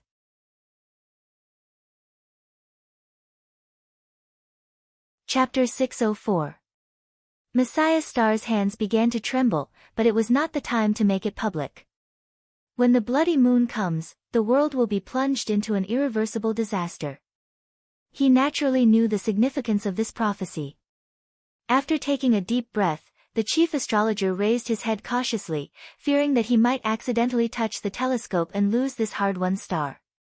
He could find this position again even if he closed his eyes. Record it down. Between the hexagram star and the blazing sky star in the 3 eastern districts of early summer. Yes. Yun fumbled with the notebook and drew a circle at the corresponding position, which meant there was one more star on the astrological chart. Name? Not for now. Teacher? Yun was slightly startled. Do as I say. Don't record the name, Dispersion Star repeated. Dispersion Star repeated. Summon all the scholars on the observatory and ask the apprentices to leave. Now. His last word was almost a low growl. I'll do it right away. Yun was startled and then ran to the other astrologers. May the gods bless us, Dispersion Star thought. Soon, all the astrologers gathered around the chief astrologer. From his serious expression, they seemed to realize something. Since Roland visited the Astrology Association, the rumor of the Star of Extinction was no longer a secret among astrologers. The young king even suggested that the chief astrologers show the ancestral gold plate to all the astrologers, so as to enhance their sense of purpose when observing the stars, and to endow them with a sense of responsibility and honor. Dispersion Star did not know whether it was an illusion or not, but he always felt that His Majesty did not take the doomsday seriously. Chief astrologer, did you? He nodded and said, I found a red star. His words made all the astrologers gasp. But I don't know whether it's a light spot or an illusion.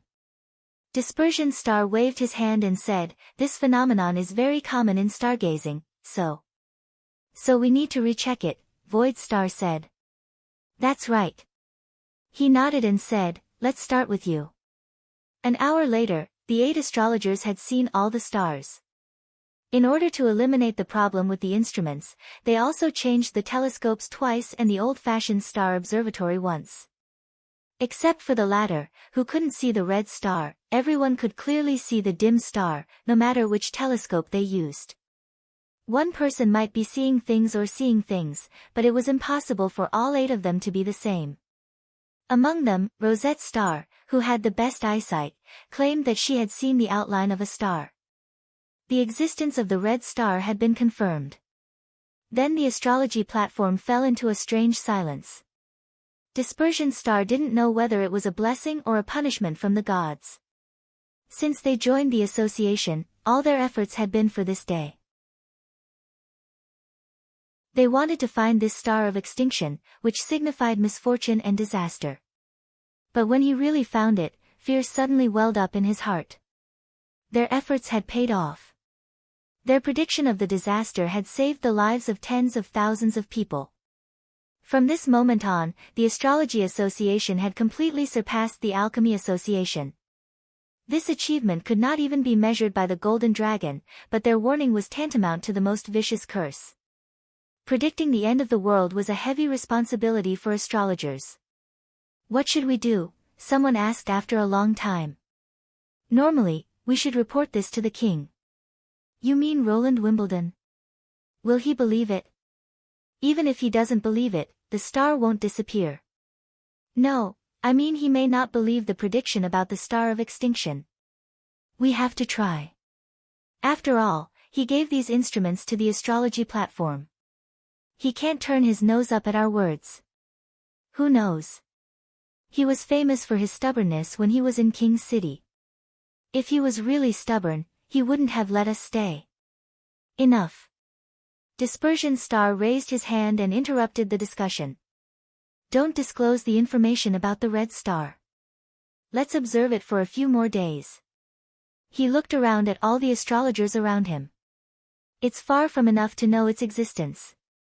I want to know its trajectory, its speed, and how long it will take for it to appear in the world. The more clues we collect, the more convincing our prediction will be. Do you understand? As you wish, Chief. All the astrologers bowed in unison. After a week of observation, Dispersion's star found the star more and more incredible. It wouldn't move. All the stars were moving. Sometimes they would appear on the horizon and then slowly rise to the sky. Some would disappear after midnight. This kind of change showed a regular pattern. Otherwise, there would be no such thing as a trajectory. However, the star of extinction showed no sign of moving. 7 days had caused the 6-line star to tilt slightly. When autumn came, it would gradually change from 6 horizontal lines to 6 vertical lines. As a result, the red star was moving away from the center of the 2 constellations. Because of this contrast, Dispersion's star was surprised to find that the star had not moved, as if it was not a star but a fixed background in the night sky. Since it wouldn't move, it couldn't get close to the 4 kingdoms. According to the prediction, the star of extinction must appear in the world. In other words, only when it could be seen by the naked eye would the disaster come. If what was engraved on the gold plate was correct, did it mean that the doomsday disaster would never come? The second point was that the light of the star was changing. This conclusion came from astrologer Rose Star. Her records showed that the star was getting brighter. At first, when she was the only one who mentioned this, Dispersion's star didn't pay much attention to it. After all, stars were very stable, unlike the moon, which changed shape and luster all the time. However, on the 7th day, astrologer Rose Star, who had recovered from her illness, also proposed the same idea. Moreover, they were the 2 astrologers with the best eyesight in the association. Therefore, Dispersion's star had to pay more attention to it. That night, after a discussion with the astrologers, astrologer Rose Star's sudden idea made everyone shudder with fear. If the arrival of the star of extinction means that all the people of the kingdoms can see it, is there a possibility that the star of extinction will eventually surpass the morning star and become a torch hanging high in the sky, even if it doesn't move? Is there a possibility that the star of extinction will become a torch hanging high in the sky and be seen by everyone? This sentence exploded in Dispersion's star's heart like a sudden clap of thunder. The people didn't know how to recognize the constellations, but it didn't mean that they couldn't see the stars. Some of the stars were almost as bright as the crescent moon. As long as it was a clear night, they could always be seen. What if that star had a unique and striking color? The answer was obvious.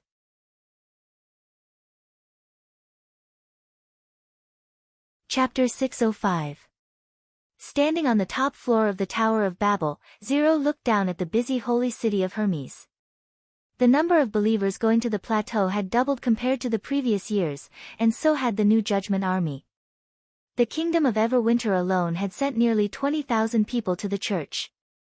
The army that had been lost in the previous battles with the demonic beasts and the Kingdom of Wolfheart had been quickly replenished, and the scale of the church was even larger than at the beginning of the war. It could be said that His Holiness O'Brien's only correct decision to unite the 4 kingdoms.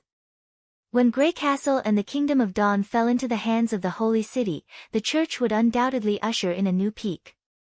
But it was far from enough, she thought. This peak was more than enough to rule the secular kingdoms, but it was still not as good as the union with the fertile plains. If the church wanted to win the battle of divine will, it had to do more. It's not Isabella this time. Zero suddenly heard Tayfun's voice behind her. She turned around and saw the 3 archbishops walking into the hall one by one. His Holiness sent her to the Kingdom of Dawn to carry out a supervision mission. Zero bowed slightly to show her respect. Today, I'll take her place in presiding over this meeting. Is His Holiness really so busy? Elle shrugged. He doesn't even have time to see us. Watch your attitude, Elle, Solidal frowned. His Holiness has his own plans, and you can't question them. I'm just saying, that's all. It's true that he's very busy sitting in that position. Tayfun smiled.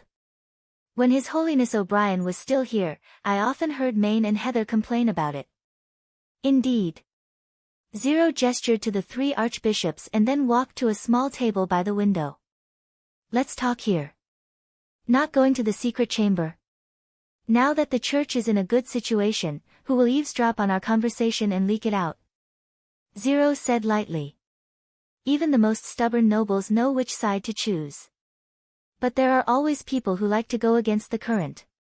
Although Taefun did not quite agree with her, he did not insist on going to the secret chamber. The other two archbishops were even more indifferent. You mean the fourth prince of Grey Castle? Who else could it be other than him? The old man took a sip of tea after sitting down and said angrily, our plan to encircle the western region has failed. Not only the pure witches, but even the officiants have followed them back to Hermes. This is ridiculous. His Holiness allowed them to withdraw, Zero said unhurriedly. You mean? Maine? Taefun stared blankly. One step behind means one step behind.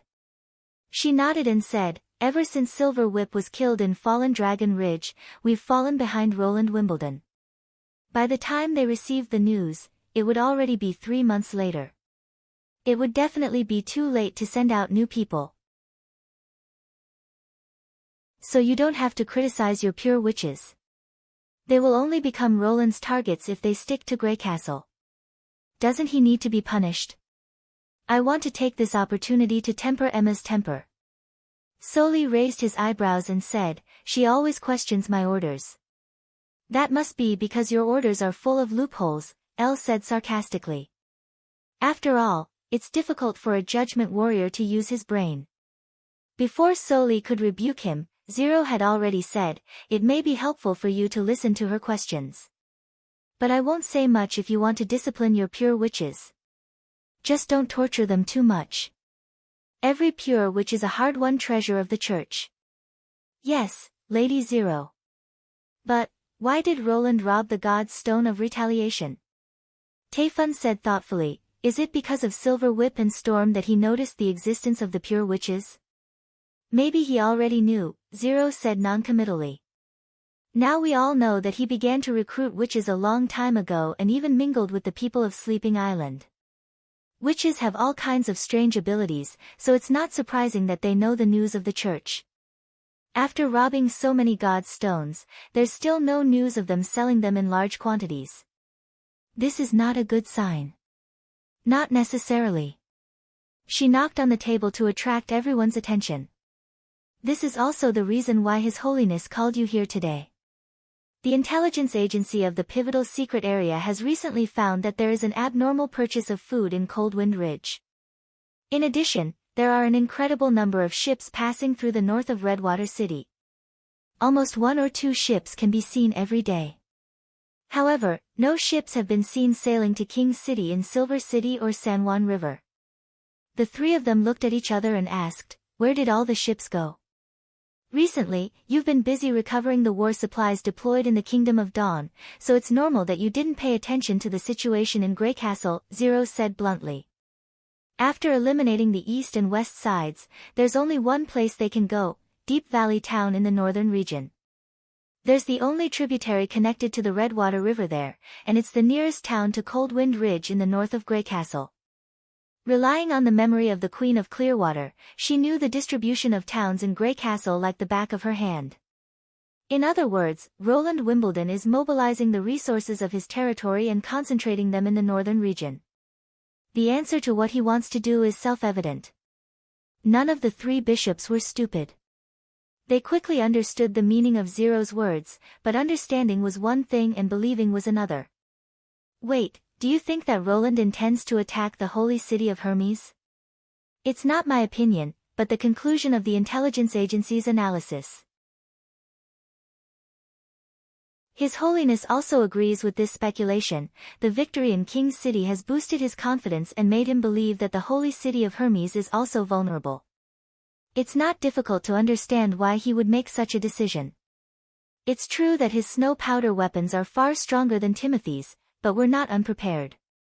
That's why His Holiness allowed the church personnel in Grey Castle to temporarily evacuate.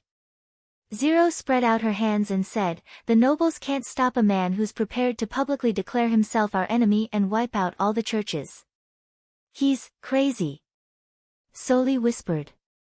Wimbledon and his family are all crazy. Elle swallowed. Garcia is like this, and so is Roland. This news is very important. We should further confirm it. Taifun pondered for a moment. How about I send my pure witches to Coldwind Ridge to inquire about it? It's not necessary, Zero vetoed. We'll attack Greycastle sooner or later, so it's easier for him to concentrate his troops. In this way, we don't have to attack city by city like in the Kingdom of Wolfheart. As long as we defeat Prince Roland, the war will be over. She looked at Taifun and asked, how long do we need to prepare the supplies? The old bishop said in a deep voice, about 2 weeks. What if we send an advance army of about 1,000 people? Together with 300 God's punishment soldiers. We can set off tomorrow with this kind of army. Very well. Zero stood up and said, instead of waiting for Roland to come to us, we'd better start with Coldwind Ridge. Isn't he there to collect food? Maybe he can even compensate us for the loss of God's stones. Soli Dal, you'll be in charge of this advance army. Take Coldwind Ridge within 3 days. However, she did not get an immediate answer. After a moment of hesitation, Taifun asked, is this your idea or His Holiness Main's? Zero suddenly felt a surge of anger in her heart. These idiots. I'm Brian's acknowledged successor and the legitimate successor of the Union. How dare they question me? She suppressed the anger in her heart and pretended to be nonchalant. She smiled and said, of course it's His Holiness's decision. If you have any questions, you can ask him yourself. However, the affairs in the pivotal secret area are very heavy, so it's better not to interfere with His Holiness's work unless there's something special.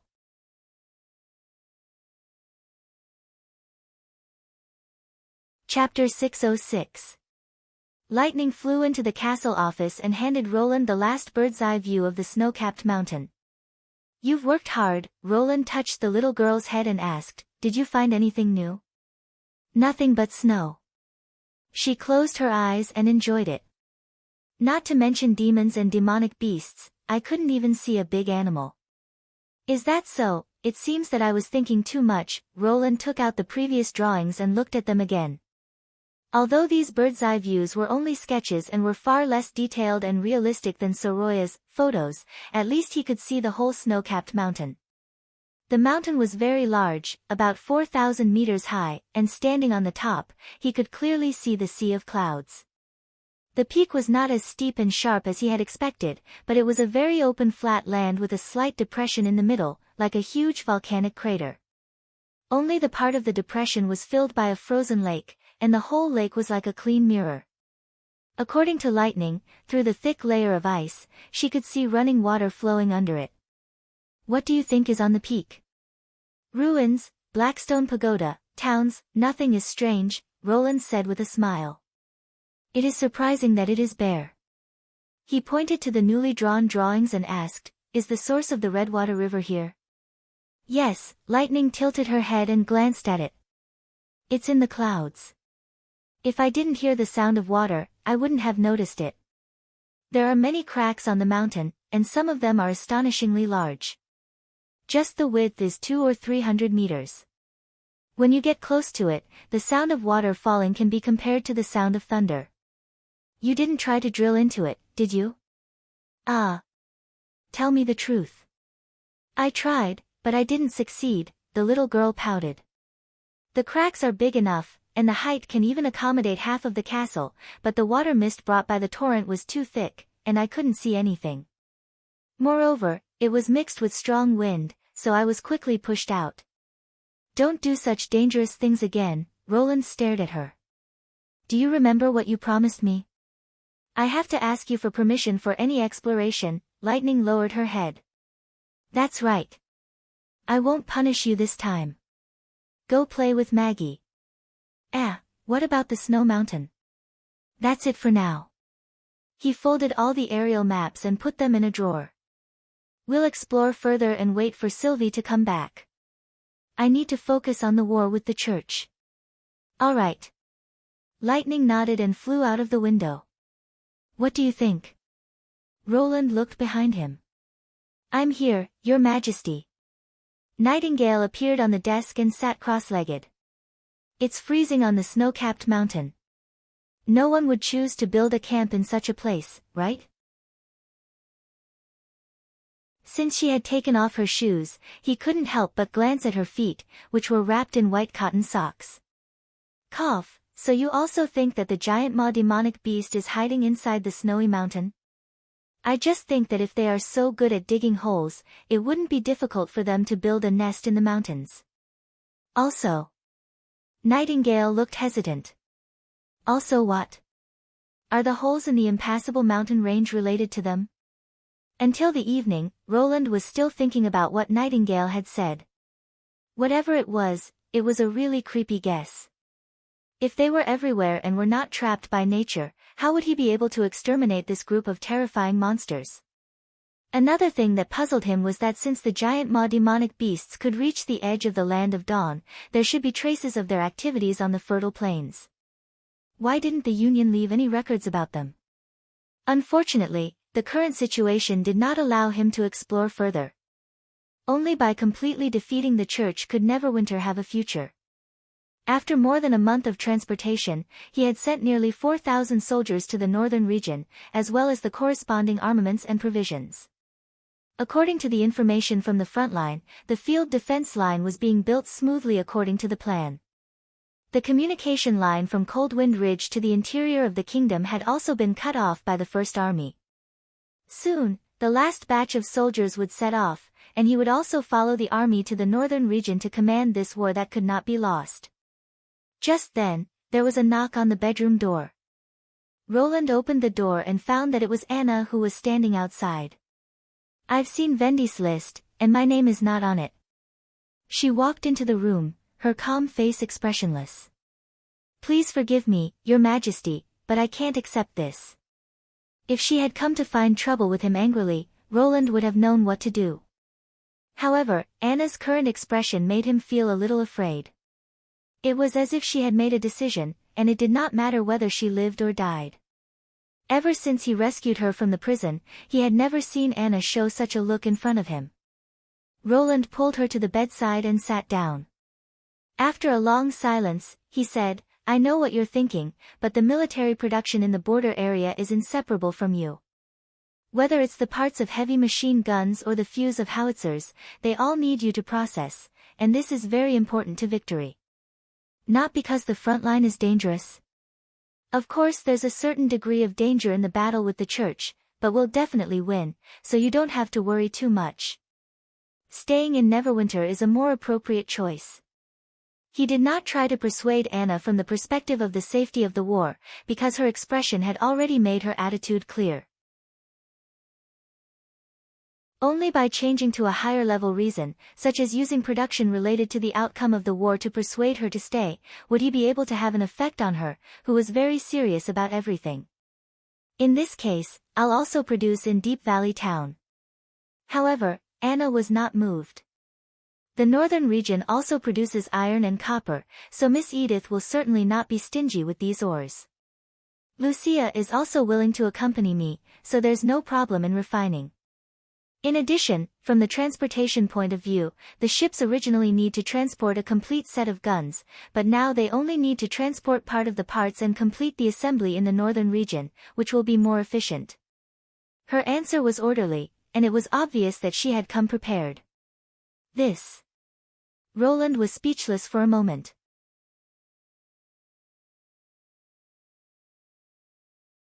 Chapter 607. Then there was a long silence. Anna's eyes were not as calm as he had imagined.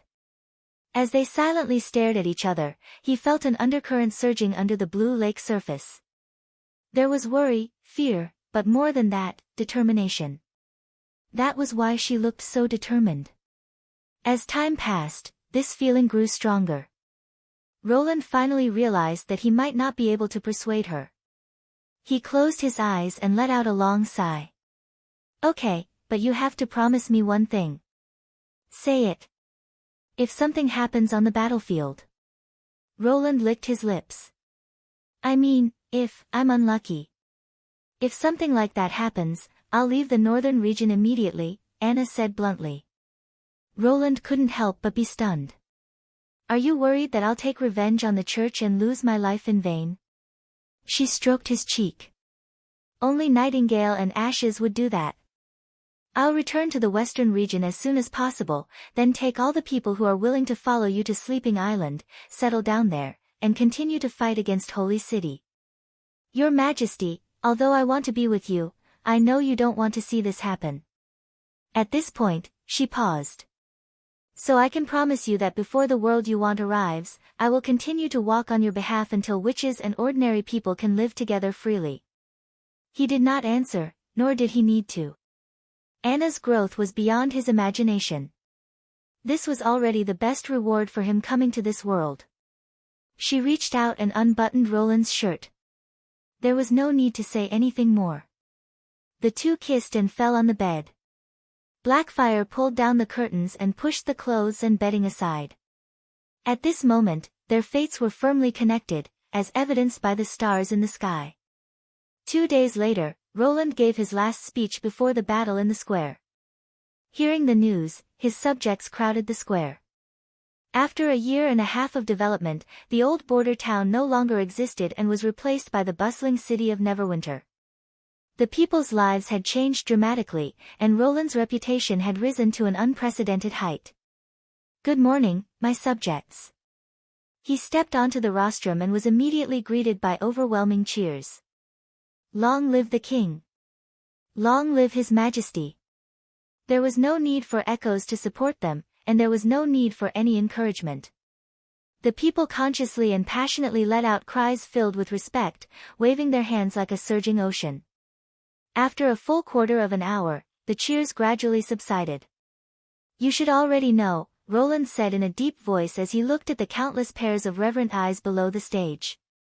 The kingdom is about to face a war of self-defense against invaders.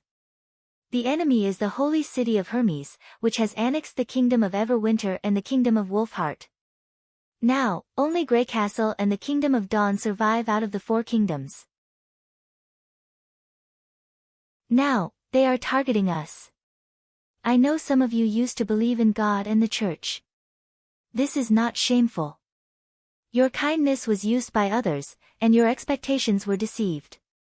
Should I not blame the swindlers and robbers, but blame you, the victims? Of course not.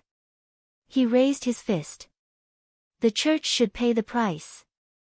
Just by selling God's stones of retaliation, they earn hundreds of thousands of golden dragon every year, and this money should belong to you. Why? The reason is very simple. The nobles are unwilling to spend a large sum of money to buy God's stones, so they naturally transfer this part of the cost to the subjects. Increased taxes, increased contributions, confiscation, forcible seizure, this is the reason. And it's far more than just God's stones. I believe you are no stranger to forced recruitment, such as building churches, permanent chief priests, and baptizing with holy water. If one asked what the people most easily understood and hated, it must be exploitation and oppression. The methods of the church were not as blatant as those of the nobles, but in the eyes of the battle-hardened Roland, it was not difficult to see through this thin veil, and at the same time, it was easy to pour dirty water on them. The church promised that the money would be exchanged for the protection of God, but what happened in the end? Before I came to Border Town, the people never had enough to eat or wear warm clothes. Famine and cold would still come every month of the demons. Those who couldn't endure it would close their eyes forever. As for those who survived, was it really because of the help of the church or the gods? No, they did nothing. Roland suddenly raised his voice. The only thing they were interested in was sucking your blood dry. These things were still vivid in the minds of the local residents, and most of the refugees from other cities had experienced the same thing. An angry uproar broke out in the square. Everyone blamed the pain they had suffered in the past on the church. So I will never surrender, and I will not lose to such blood-sucking worms. Roland waved his fist and shouted. The First Army will crush them into powder, and no one will dare to rob my people again. You don't have to worry about building churches or paying money to atone for your sins, because these bullshit taxes will disappear in front of the new Greycastle. It has been proven that without the existence of the church, Neverwinter will become a better place, and so will other cities. It's your hands and your spirit that created all of this, not those illusory things. This is the reason why I've repeatedly emphasized the glory of labor. Only labor can create wealth, and you are the most glorious workers. Feel honored for this. Without you, there would not be today's prosperity in Neverwinter. He pressed his hands down to stop the voices of his subjects. So the first army has set off to the northern region to fight against the church that has been watching all of this. If we lose, we will lose everything and return to the poor days in the past. Tell me, are you willing to go back to the past? The answer was self-evident. No, Your Majesty, we will fight against the church to the end. Kill them all. Drive them out of Grey Castle. Defend His Majesty with our lives. There were various answers, but everyone had the same expression. They were willing to defend everything that had been hard-won. Well said. I don't need you to fight the enemy. That's the responsibility of the First Army. You don't need to pay extra war taxes, that's what the enemy does. You just need to continue to devote yourself to the construction and production of Neverwinter, and that will be the best help to your loved ones fighting in the front line. Roland put his right hand on his chest and saluted. We will win. Long live the Kingdom of Grey Castle. Victory. Long live. The people sang these two words over and over again, long after Roland had left. That afternoon, the last batch of soldiers boarded the paddle steamer. The army took the Roland as the flagship and set off.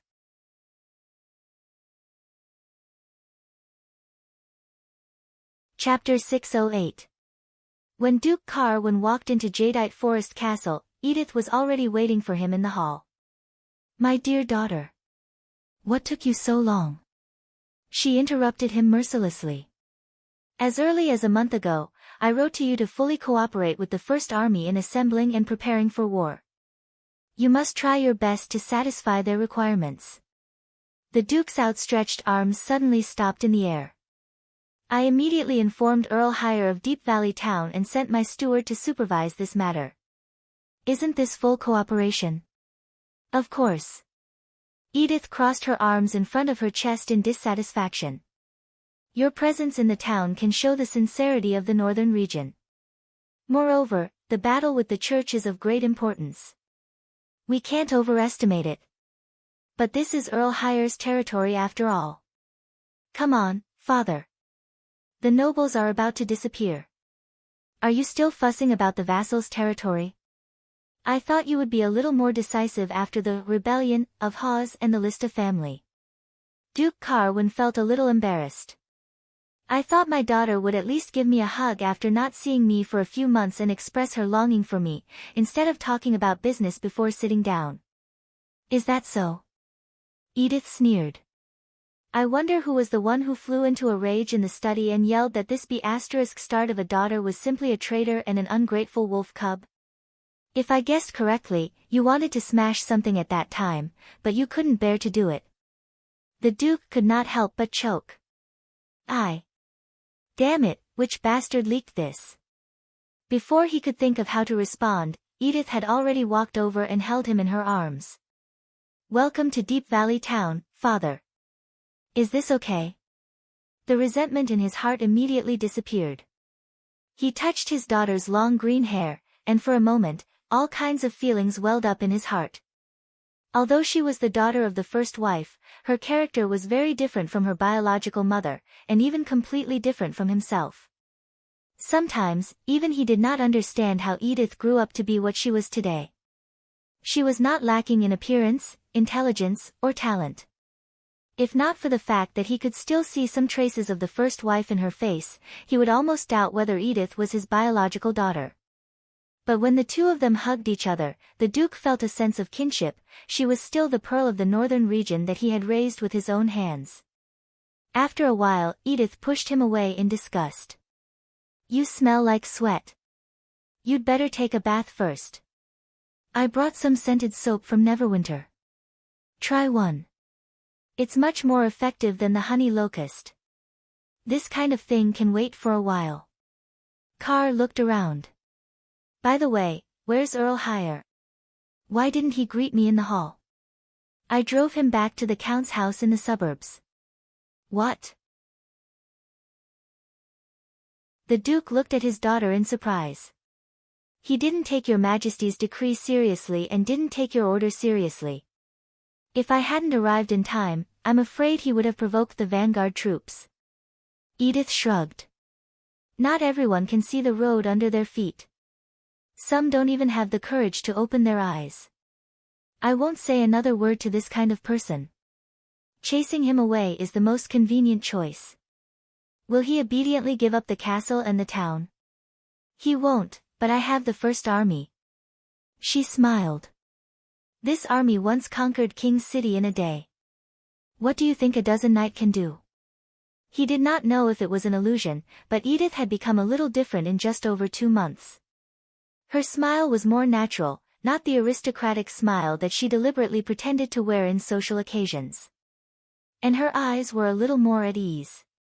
Carr thought that this expression had disappeared a long time after she became an adult. She liked her current life, he realized.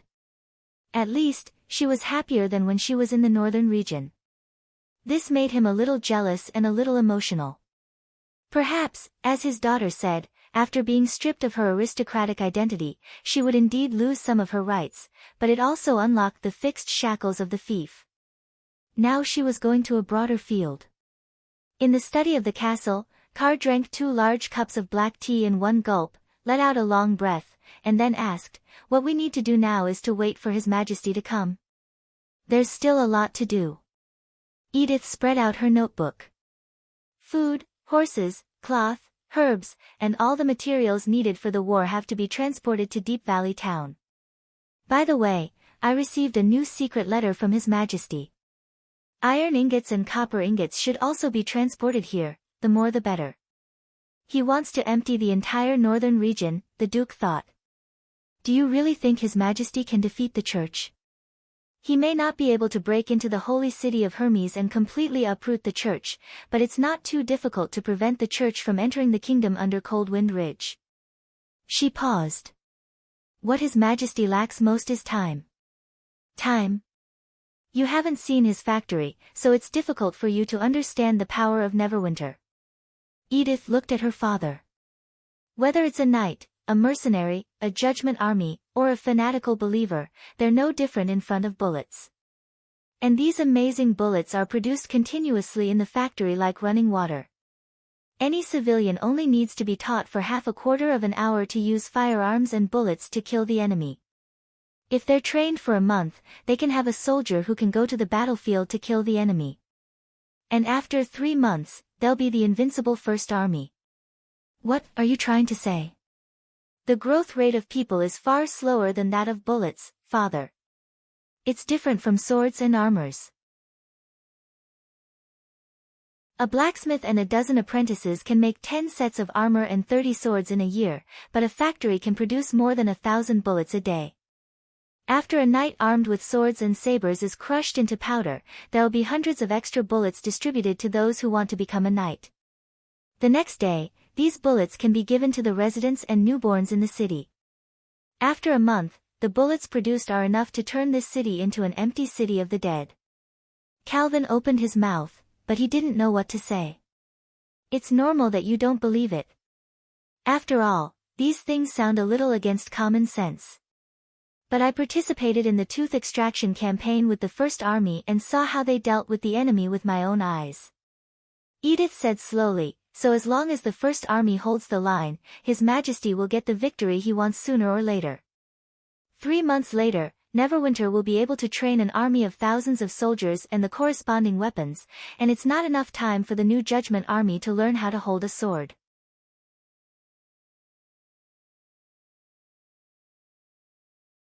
Chapter 609. In addition to sending a formal reply to Roland Wimbledon, he also wrote a personal letter to Edith.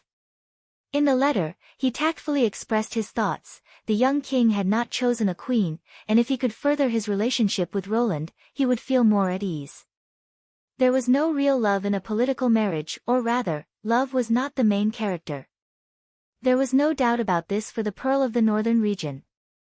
He believed that this was an excellent opportunity, especially since there would be no more power of enfeoffment in the future, which meant that the king would become the only noble in the whole of Grey Castle, and the queen's status would naturally be extraordinary.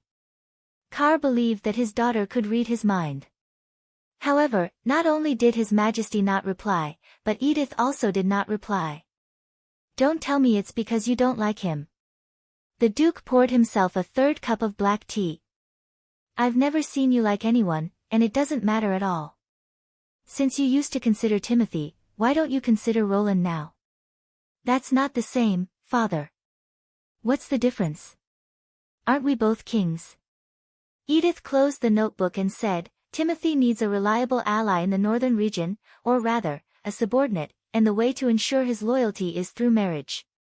If I don't agree, he'll kick the Count family out of the way and support someone who is willing to obey him. In other words, if I don't become the queen, the status of our family will be in jeopardy, and we can't do anything about it. So at that time, I could only delay it. If Roland and his western region completely failed, then I would follow the rules of the game among the nobles and marry into the palace. But Roland doesn't need it." "What do you mean by, doesn't need it?" "He chose me because of my ability, not because of the things behind me. Family, territory, and wealth are not important in his eyes." His daughter stroked the hanging ends of her hair. "Since the nobles and rules no longer exist, why should I restrict myself to those old rules? Do you know?" She continued, "In the City Hall of Neverwinter, there are only a few officials of noble origin, most of them are ordinary civilians who have been selected through rounds of examinations. I have to admit that they are terrible in most aspects, but at least when it comes to doing their job, they are not much worse than ordinary nobles. This is His Majesty's new rule. As long as you can complete his work, you don't have to worry about losing your position. Therefore, you should also get rid of your old ways as soon as possible and adapt to the City Hall's new policy, so as not to drag me down. But even so, it's not bad for you to be queen." The Duke still did not want to give up. "You can still show your ability and give birth to a prince for him. In this way, the Count family will become an inseparable ally of the royal family, and your brother will have a guarantee in the future." Edith showed a rare look of hesitation. "I'm afraid I can't do that." "Why?" "His Majesty. He seems to believe in love." The Duke frowned. "He already has someone in mind." "Yes, a witch." "What?" He wondered if there was something wrong with his ears. "Scroll said that His Majesty will marry a witch," Edith said frankly. "And Scroll is also a witch. She works in City Hall as the Minister of Education." Political marriage? Carr could only think of this answer. But this is too ridiculous. Witches can't have children. It's not a political marriage, it's just because he likes the witch. She leaned back in her chair and played with the quill in her hand. "Yes, in this future marriage, love will be the main character." It sounds unbelievable, but I don't know why. After a month of contact with him, I kind of believe it. "Why?" "Feeling." His daughter curled up the corner of her mouth. "You'll understand when you meet him. He's the least noble I've ever seen." "What about the heir?" "As long as you want to solve it, there's always a way to solve it." Edith shook her head. "But that's not a problem we should care about, and we can't intervene in it." Iron Axe led a group of officers to patrol between the crisscrossing trenches. The trenches were mainly used to avoid the enemy's spear-throwing or other long-range attacks. According to His Majesty's instructions, they were divided into several trenches, each spaced 20 to 30 meters apart. The horizontal trenches were connected by longitudinal trenches so that soldiers could pass through them. There were also wooden stakes and barbed wire on the ground to prevent the enemy from breaking through quickly. The machine gun forts were set up on both sides of the battlefield. In the front was a low bunker, and in the back was a towering tower, forming a high and low firepower net with intersecting shooting angles. Behind the trenches was the artillery position, where 50 12-pound field cannons stood side by side. Further back was the firing area reserved for the 152 mm Longsong cannons. In order to ensure the progress of the project, Iron Axe specially applied for Maggie's express transportation from His Majesty to transport Lotus to Deep Valley Town in advance. Just by looking at the hidden danger of the position, the commander of the First Army felt that victory was already in his hands. They came to the end of the position and looked at the gray-brown mountains in the distance. This place was located at the foot of the impassable mountain range, which was the only way to go down the mountain. Less than a mile ahead was the steep impassable mountain range. Cold Wind Ridge was located halfway up the mountain. Its strategic significance was similar to that of Border Town. It was mainly built to monitor Hermes. Once the beacon was lit in the city, many villages in the northern region and the nearest Deep Valley town would receive the warning. It would take a day and a half to reach the ambush site from Cold Wind Ridge, so the First Army had plenty of time to prepare for the battle. "Can't we evacuate the townspeople from Cold Wind Ridge in advance?" Brian, who had followed him to familiarize himself with the battlefield, could not help but ask. "Holy City may turn them into the first batch of berserkers to attack the front. That will alert the enemy. We can't take this risk before the position is fully set up," Iron Axe replied expressionlessly. "Cold Wind Ridge is too close to Holy City, so it can only be used as a bait, not the main battlefield. And no one will listen to us," Vanner added. "Think about it, if someone runs into the town and tells the local people that the war is about to begin, and you should run away from here and go to the foot of the mountain, who will believe it? Unless we force them to leave by force. If we do that, Holy City will immediately see our plan."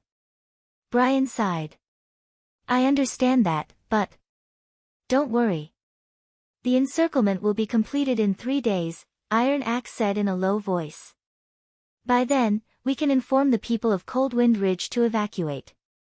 According to the intelligence sent back by the spies, most of Holy City's troops are still stationed in the camp. We should have enough time to evacuate the town." "I hope so." Brian suddenly widened his eyes. "Wait, what's that?" Iron Axe followed his line of sight and looked at the distant mountains. His heart sank slightly.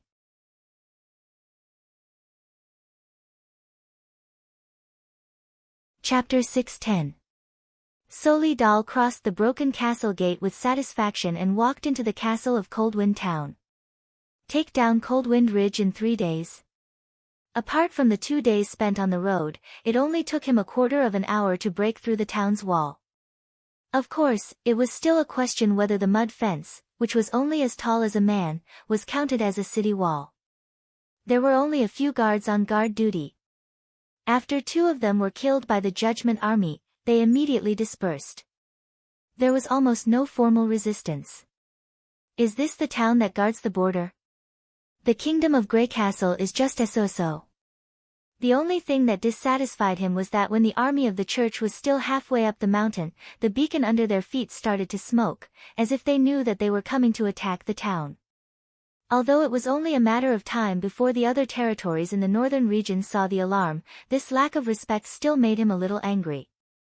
They regarded the troops of the Holy City as enemies in advance, which meant that they had been desecrating the town for a long time. He had already sent a small team of Judgment Army to the beacon, ready to capture these people and interrogate them before sending them to the gallows. "This way, my lord," the knight leading the way said in a trembling voice. When the sword was placed on the necks of these people, the knights did not show the righteousness of sacrificing themselves to protect their lord. Instead, they immediately knelt down and surrendered, declaring that they were willing to serve the church. This was the ugliness, cowardice, and helplessness of people without faith. They were not worth mentioning compared to the judgment warriors who fought for God. After killing several guards along the way, the Judgment Army broke into the Lord's study and blocked all possible windows, although Soli felt that they did not have the courage to jump out of the window. He slowly stepped into the room and watched the pale Lord of Cold Wind Ridge slump into the chair. "Good afternoon, Lord Kevin Martin. You dare to break into Cold Wind Ridge?" Does the Holy City want to openly make an enemy of Grey Castle? He's finished, Soli thought. Fear had completely robbed him of his will. After fighting against demonic beasts in the Hermes defense line for decades, the Archbishop had honed a unique ability, which was to taste fear. Some people could turn fear into the desire to survive, while others could only be swallowed by fear. The former was a necessary quality for judgment warriors to be promoted to God's punishment army, while the latter would be eliminated by endless bloody campaigns. Kevin was obviously the latter. That's right. Didn't you already know that? What? No. I don't understand what you mean. It's too late to regret now, sir, Soli interrupted. Buying food at a high price and forbidding merchants from going to the Holy City. Don't tell me you did it on a whim. The King of Grey Castle wants to turn Coldwind Ridge into an outpost to attack the Holy City. Of course, he can't blame us for launching an early counterattack. You are making groundless accusations. Kevin shook his head. I didn't do any of these things. The king has never sent an envoy to Coldwind Ridge, not to mention attacking Hermes. It's fine if you don't want to admit it. His Holiness will have his ways to search your brain for the information he wants. However, it won't do you any good if that happens. So, it's better for you to confess everything you know now. I really didn't do this. You can't wrong me. His fat body shrank back. I'm the Lord of Coldwind Ridge, an Earl of the Kingdom of Grey Castle. Your behavior has violated the Months of Demons Convention. Enough. You asked for it. Soli Dal waved his hand in annoyance. The Judgment Warriors immediately dragged him out of the study. After the Archbishop sat down on the Lord's seat, he vaguely felt that something was wrong. The Lord had obviously been overwhelmed by fear. Why did he still refuse to give in? Was he so loyal to Roland Wimbledon that he would rather be taken to the Holy City for interrogation than to reveal the king's plan? At this moment, a chief judge walked into the room and said, Your Excellency, Paisos has sealed the granary, but what? There's not much food stored in there. It's estimated that it's only enough for the townspeople to eat for 1 or 2 months. It's impossible to support an army. Are you sure? Soli frowned. Paisos searched the granary and even asked the guards. They said that there hasn't been a large shipment of grain recently. The wheat in the warehouse is the same as last year's stock, the chief judge reported in detail. Then what's with the news that the town is buying grain at a high price? He thought for a moment and said, Go and ask those merchants. Yes. The chief judge nodded. In addition, we've searched all the garrison camps in the west of the city. Most of them are empty. According to the surrendered knight, there hasn't been any effective replenishment since the border army was wiped out in Hermes. In other words, Coldwind Ridge wasn't ready for war at all. This was too different from the information provided by Zero. The Archbishop's frown deepened. After a long silence, he ordered, There must be believers of the church in this town. Gather them and ask them in detail about the changes in Coldwind Ridge in the past 2 months. Also, interrogate those who voluntarily surrendered to the church and the local rats. I want to know what's going on immediately. The chief judge clenched his fist and said, I'll do it now. Soli leaned back in his chair and let out a long sigh. The attack on Grey Castle was a plan that had been decided long ago. The process and gains were not important, but he did not like this feeling of surprise at all. Where did I go wrong? The next day, the chief judge handed the collected information to the Archbishop's desk. Soli turned to the first page and quickly scanned through the confessions. 2 local merchants bought grain on a large scale, and they hoarded thousands of kilograms of wheat. That's what the merchants said, the chief judge said in a low voice. After learning about this, I immediately searched their houses. There was indeed a lot of grain, but that's only for individuals. There were only 20 kilograms of grain in the basement, and there was no one in the house. Also, there is no one in the house. They must have escaped not long after the fire was lit. You mean, colluded? The archbishop quickly understood what the chief judge meant. Yes, Your Excellency. Only by colluding with foreign merchants and pretending to buy and sell grain from the left hand to the right hand, and then from the right hand to the left hand could they create such a false impression. Where did those merchants come from? From various towns in the northern region, Deep Valley Town, City of Evernight, Windswept Castle. They started buying grain at a high price a month ago. At first, not many people paid attention to it. It was not until the number increased that the merchants began to pay attention. We've locked up all the merchants in the town, but we haven't found those guys who transported the grain. If the two parties really colluded, then the chance of catching them was very small. But, what was the other party's goal in doing this? To attract the attention of the Holy City so that His Holiness the Supreme Pontiff could launch an early invasion? Soli turned to the last few pages of the report in confusion and saw another piece of information.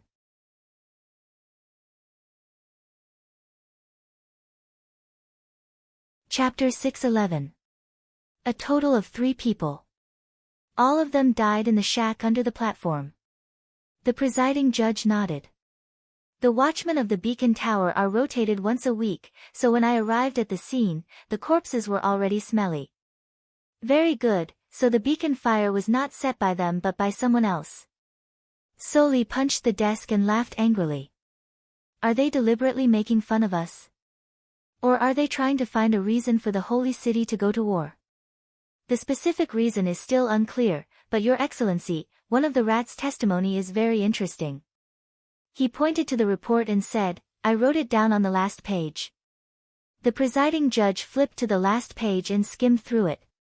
2 weeks ago, someone set up checkpoints along the road under Cold Wind Ridge, forbidding anyone from going to the impassable mountain range, but not stopping people from leaving? Exactly.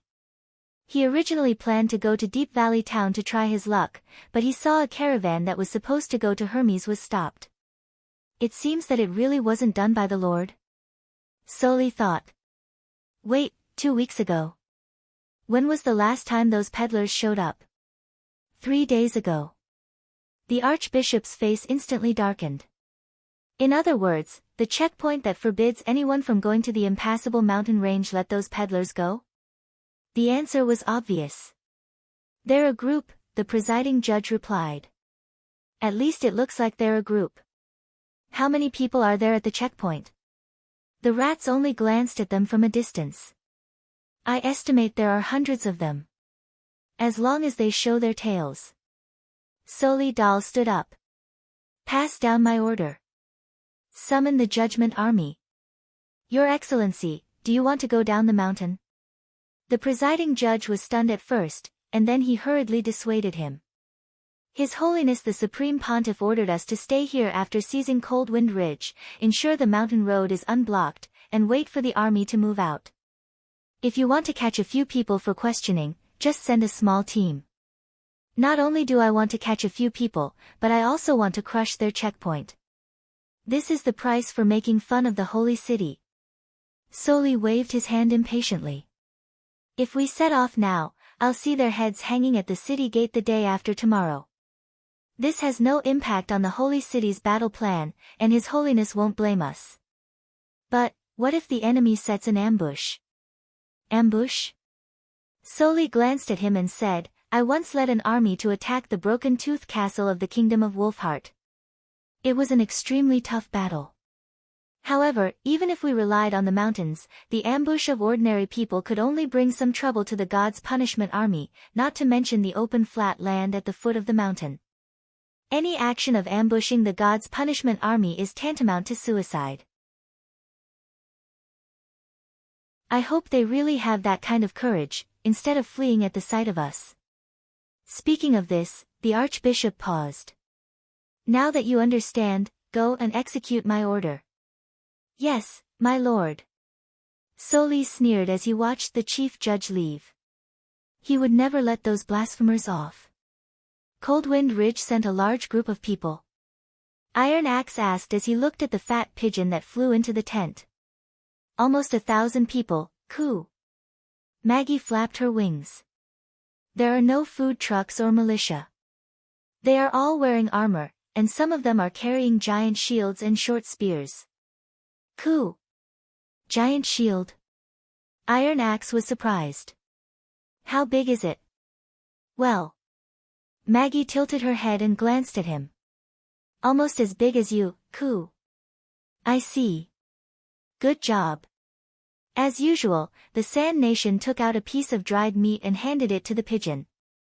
Then he summoned the guards outside the tent and said, "Inform Gun Battalion Commander Brian and Artillery Battalion Commander Vanner to come to my tent for a meeting. The enemy is on the move." After listening to the information provided by the witches, Brian could not help but frown. How could they come so fast? His Majesty needs 2 or 3 days to reach Deep Valley Town, and the Longsong cannons are not in place. The church reacted faster than we expected, but no matter whether His Majesty is here or not, we have to fulfill our duty and never retreat, Iron Axe said calmly. In any case, the enemy must not cross the defense line at the foot of the mountain. Yes, my lord. Both of them said in unison. Very good. Next is the specific combat arrangement. Iron Axe licked his lips. The enemy will need at least 1 day to reach the foot of the mountain, so we have plenty of time to prepare. There are only about 2,000 God's stones of retaliation in total. Try to give them to the soldiers on the front line. The machine gunners are the focus of protection, so they must wear God's stones. He roughly explained the plan in his mind. In addition, I'll arrange 10 soldiers with good marksmanship and a machine gun squad to guard Miss Sylvie and focus on the most threatening enemies according to her on-site investigation instructions. The rest of the soldiers will follow the rules of the drill. I have a question, Vanner said hesitantly. Is it possible that the guy carrying the giant shield in the enemy team is? It's very likely to be the God's Punishment Army. Iron Axe nodded. According to Miss Maggie, ordinary people absolutely can't march with a shield of that size. Can bullets penetrate it? Brian asked. No one knows until they try, Iron Axe replied without hesitation. If the flintlock can't do any effective damage, your people will try to hinder the God's Punishment Army and let the artillery take care of them. Yes. In the end, we still have to rely on the artillery to solve the problem. Vanner smiled.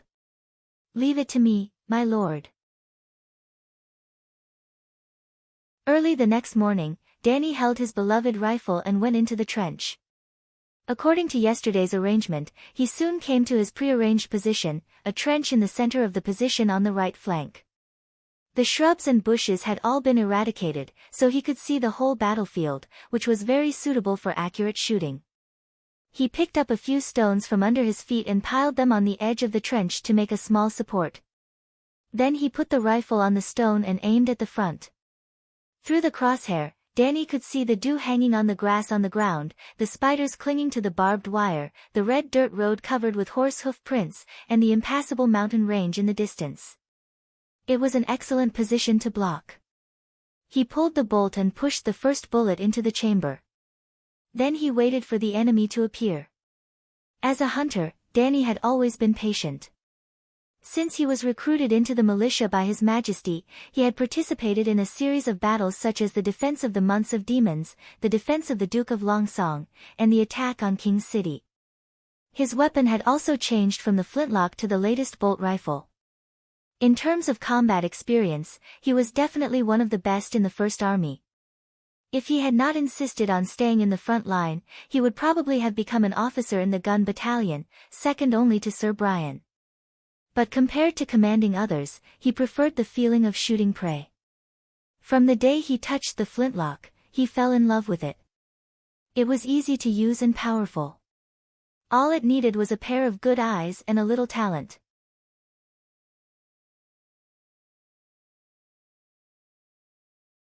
Chapter 6:12. While Danny was waiting, another short man came running along the trench. Captain, you're so early. He took a few breaths, took off the bag that was slung across his body, and put it at Danny's feet. Here's all the ammunition I got. If I went hunting in the mountains, I should have come back by now, Danny said disapprovingly. How much did you give me? 30, that's not enough, he muttered. Damn machine gunner. The short man, named Malt, was the youngest soldier in the team. He was only 16 years old, and he was Danny's protector. Every precision shooter was accompanied by a protector, who could quickly suppress the enemy when they approached, so as to gain time to move or put on the bayonet. Danny did not need protection, especially for a child who was still underage. The reason why he chose Malt as his protector was that he could not resist Car Van Bate's pleading. Danny and the Minister of Construction had been neighbors for many years. They used to live in the same street in the new district, so he naturally knew that Van Bate regarded all the graduates as his own children. Since precision shooters were usually positioned at the rear, it was actually safer for the soldiers who were assigned to the front line to have a protector. Danny knew that His Majesty hated using connections or covering up for each other, and this was one of the few things he could do for His Majesty. Looking at Malt squatting on the ground, Danny could not help asking, "Have you ever thought of changing your job? Leave the First Army?" Malt said without raising his head. "No, I quite like it here. This isn't a game." Danny raised his eyebrows. "We can die on the battlefield at any time. You don't have to take this risk. Anyone who graduates from Car Academy can work in City Hall. The salary there is no lower than that of the First Army, and it's very decent. But I don't want to run errands for those officials all day. I want to protect His Majesty." The short man piled up the 8mm in front of the trench. And he suddenly paused, and his face became a little red. "Because of Miss Nana." Malt did not answer, but his face became even redder. Danny couldn't help laughing. At least one person in the First Army admires Miss Angel. Even if there's a queue, it won't be your turn. What's more, her father is a baron. Even if he loses his fief, he's still not someone you can reach. I don't think so," Malt said stubbornly. "As long as I can see her every day, I'll be satisfied." Danny shook his head and stopped trying to persuade her. He knew how stubborn people could be when they were deeply in love, because he was the same. Whenever he was free, as long as he closed his eyes, the figure of the green-robed woman would appear in his mind. If she had not saved him, he would have lost his life in the forest. At that time, she was still the Devil's Claw, the embodiment of evil. Danny buried all of this deep in her heart, not daring to tell anyone. Unexpectedly, when they met again, the witch had already been cleared of her wrongdoings and became an innocent person. She also lived in the castle district's witch building, and also opened up a variety of experimental fields in the concealing forest. He could not enter the castle district at will, so on his days off, he always picked up a hunting bow and went to the concealing forest to hunt. Danny even thought that if one day he no longer served as a soldier, he would apply for a job as a forest ranger from City Hall and regard the concealing forest as his new home. Woo-woo. Just then, a horn sounded. This was the signal that the enemy was coming. Danny put down his thoughts and set up his saddle again.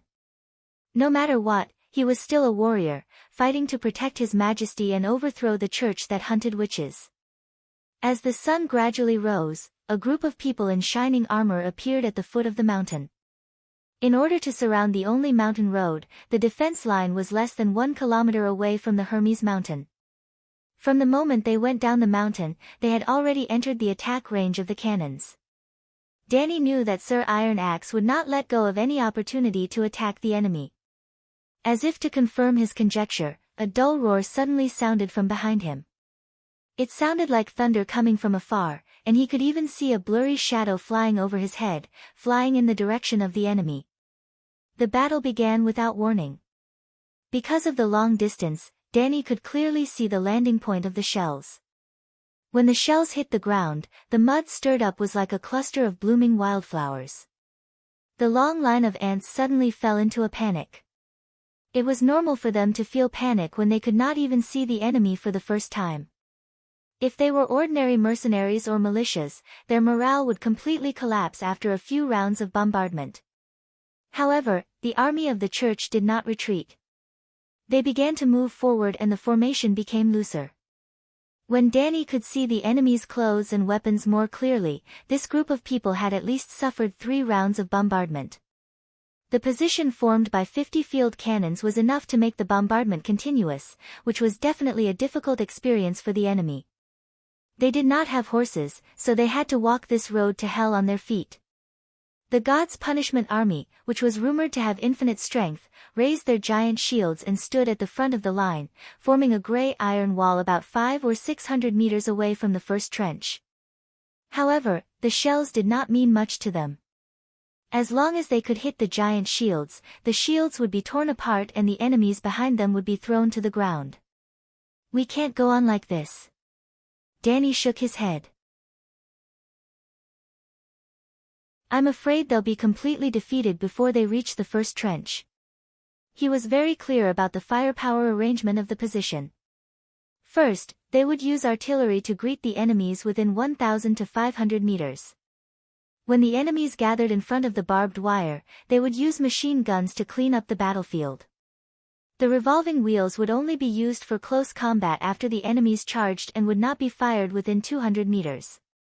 "Isn't it good to be defeated?" Malt stood on tiptoe and looked out of the trench. "Of course, I won't get anything if I do that." Danny swept the weapons into his waist bag and was ready to leave. "Where are you going?" The short man hurriedly pulled him. "The trench further ahead." He shook off the latter's hand. "Just stay here. I'll go with you. Don't follow me. This is the captain's order." After saying this, Danny aimed at his waist and touched the longitudinal trench. The sound of shells hitting the ground became louder and louder. With every dull thud, some dirt slid down from both sides of the trench and poured into his collar. He knew he was approaching the front of the battlefield little by little. After crossing 3 horizontal trenches in a row, Danny took advantage of the moment when a new round of shells hit the ground and looked out, ignoring the strange looks from the other team members. He could clearly see the giant shields of the God's Punishment Army. He could even hear the enemy's hoarse shouts and shouts. The distance was about 400 meters. It was close enough. Danny took a deep breath, set up his rifle, aimed at the position slightly above the upper edge of the shield, and pulled the trigger. With a crisp sound, a string of blue blood rose behind the shield. He saw the giant shield and the shield-bearer fall to the ground with a loud crash, revealing the bewildered judgment warriors behind them.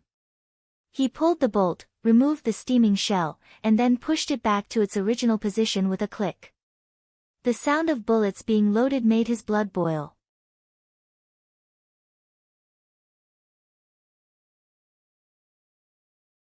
Chapter 6:13. In a few seconds, he kept aiming and shooting until he used up all the bullets in his clip. 2 more giant shields fell down. Danny would not waste his precious bullets on the Judgment Warriors. Their thin armor looked mighty, but it could not even withstand a flintlock. Lord Iron Axe once said that the God's Punishment Army of the Church was a terrible opponent. One of them could fight 10 enemies at close range. However, they were few in number and difficult to train. That was why they were worth hunting. The reason why he hated machine gunners was that those arrogant guys used the same bullets as him, but their efficiency was shockingly low. In the only 2 live-fire exercises, a machine gun squad emptied several boxes of bullets within an hour. Even Lord Iron Axe felt sorry for them. However, judging from the damage of the targets, they had only shot over 100 bullets, which was a complete waste of resources in Danny's eyes. Of course, he also understood the significance of the Mark I machine gun. At least when dealing with enemies swarming like a tide, it could stop the momentum of the attack. However, when it came to hunting results, it still depended on these accurate shooters. 1 bullet for 1 enemy. This was what he had been training himself strictly for. Danny pulled out the magazine and reloaded it skillfully. When he was about to stand up and shoot, he suddenly heard someone panting beside him. He looked sideways and found it was Malt. "Damn it! Didn't I tell you to stay where you are?" He glared at the short man. "You're violating the military order. Lord Brian said that we can't leave our posts unless there's a special situation. You also violated the military order." Malt wiped the sweat from his forehead. As a protector, I have to stay with you. Danny resisted the urge to beat him up. He grabbed a handful of bullets from his waist bag and threw them in front of him. Put them in the magazine. Don't show your head unless necessary. Yes, sir. The short man grinned and saluted. Just when he got the fifth kill, the enemy's formation suddenly changed. Perhaps the church commander also believed that they would not be able to reach the front of the trenches at this rate. The God's Punishment Army threw down their giant shields and rushed toward the trenches at an astonishing speed. Even a galloping horse was no match for them. The distance between the two sides was rapidly shortening. The revolving rifles and machine guns fired at the same time. In an instant, a series of blood mists appeared in front of Danny, and the dust raised on the ground was even denser than when the cannons were bombarded. It was as if an invisible giant hand had slapped the charging warriors. In the face of this unstoppable force, the momentum of the charging warriors was abruptly slowed down. Those who bumped into it were all sent flying, and blood splashed everywhere. A soldier of the God's Punishment Army, whose arm was broken by a bullet, was still running forward. As soon as Danny aimed his gun at him, a sand snake, made of dozens of dust columns passed through the center of his body. That was the unique trajectory of a machine gun. The target's chest immediately began to sway like water ripples. Blue blood exploded behind him, and the scorching heat even tore apart his ribs. The God's Punishment soldier, who had lost his balance, crumpled like a rag and fell to the ground after running for 3 or 4 steps due to inertia. Danny noticed that his back was already rotten. "Captain, be careful!" Malt suddenly screamed. Danny was shocked. As soon as he turned his head, he saw another soldier of the God's Punishment Army coming out of the smoke and raising his short spear at him. Then the enemy bent over and threw him out. Danny could barely see the shadow of the spear. He was too careless. The enemy noticed him because he was too focused on watching. A hunter should not expose himself to the sight of the prey for a long time. Before Danny could react, Malt had already hit him hard. The two fell to the bottom of the trench together. At the same time, there was a bang above their heads. Danny felt a sharp pain in the back of his head, and his body was completely covered by the mud. The sound of gunfire was far away from him in an instant, and his ears were echoing with an uncomfortable buzzing sound. After a long time, he recovered his breath and reached out to touch the back of his head. There was a sticky feeling. He must have hit something hard when he fell, but he was still conscious, so it should not be a big problem. In his hazy vision, a comrade rushed to him. "Hey, are you okay?" His voice sounded very vague, so he could only reluctantly wave his hand to show that he was fine. "Come and help me. 2 people are injured here," the comrade shouted. After a while, several people surrounded him, and they worked together to drag him and Malt out of the collapsed mud. At this time, Danny noticed that the short spear had opened a crescent-shaped gap on the edge of the trench. The spear did not jump over the trench, but hit the edge of the trench, penetrated the thin layer of soil, and pierced into the wall of the trench. The mud on the 2 people was caused by the collapse of the place where the spear hit. However, when he moved his eyes to Malt, he could not help but feel nervous. There was a bull-sized bloody wound on the short man's shoulder, and his arm was almost falling off. Only a few strands of skin were connected to the body, and the white bones were clearly visible. The spear did not cause no harm, but fell on Malt. Everyone in the First Army threw themselves into the battle again, leaving only one person to give first aid to the seriously injured person. Everyone in the First Army knew that as long as they did not die immediately, Miss Nana would be able to heal them until the end of the battle. Therefore, stopping bleeding and dressing wounds were compulsory courses in the First Army.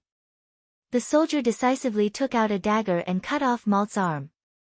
Then he sprinkled the herbs in his bag evenly on the wound, and finally bandaged it with gauze. After a while, the originally unconscious short man was awakened by the pain and let out a weak moan. "Lie down and don't move. You won't die," the soldier comforted him. "Captain Danny, where's the captain?" I'm here. Danny clenched his teeth and crawled to his side on his weak limbs. Why did you do it for me? I'm your protector. I can't leave you alone. Malt's mouth opened and closed slightly. How about it? I didn't neglect my duty, did I? Danny suddenly felt an indescribable sense of remorse. No. You did a good job. Is that so? The little man smiled with difficulty. So I can see Miss Nana. Yes, both of you can see her. The soldier looked at Danny. Can you take care of him? I have to go back to my seat. I can. Thank you. He nodded. After the soldier left, Danny slowly picked up his gun, shook off the mud on it and struggled to stand up. He could still fight. The enemy would pay for this wound with blood. However, there was no approaching army of the church in sight. In the pervading smoke and dust, the enemy was retreating in a panic, leaving only vague figures. The trenches were already filled with cheers.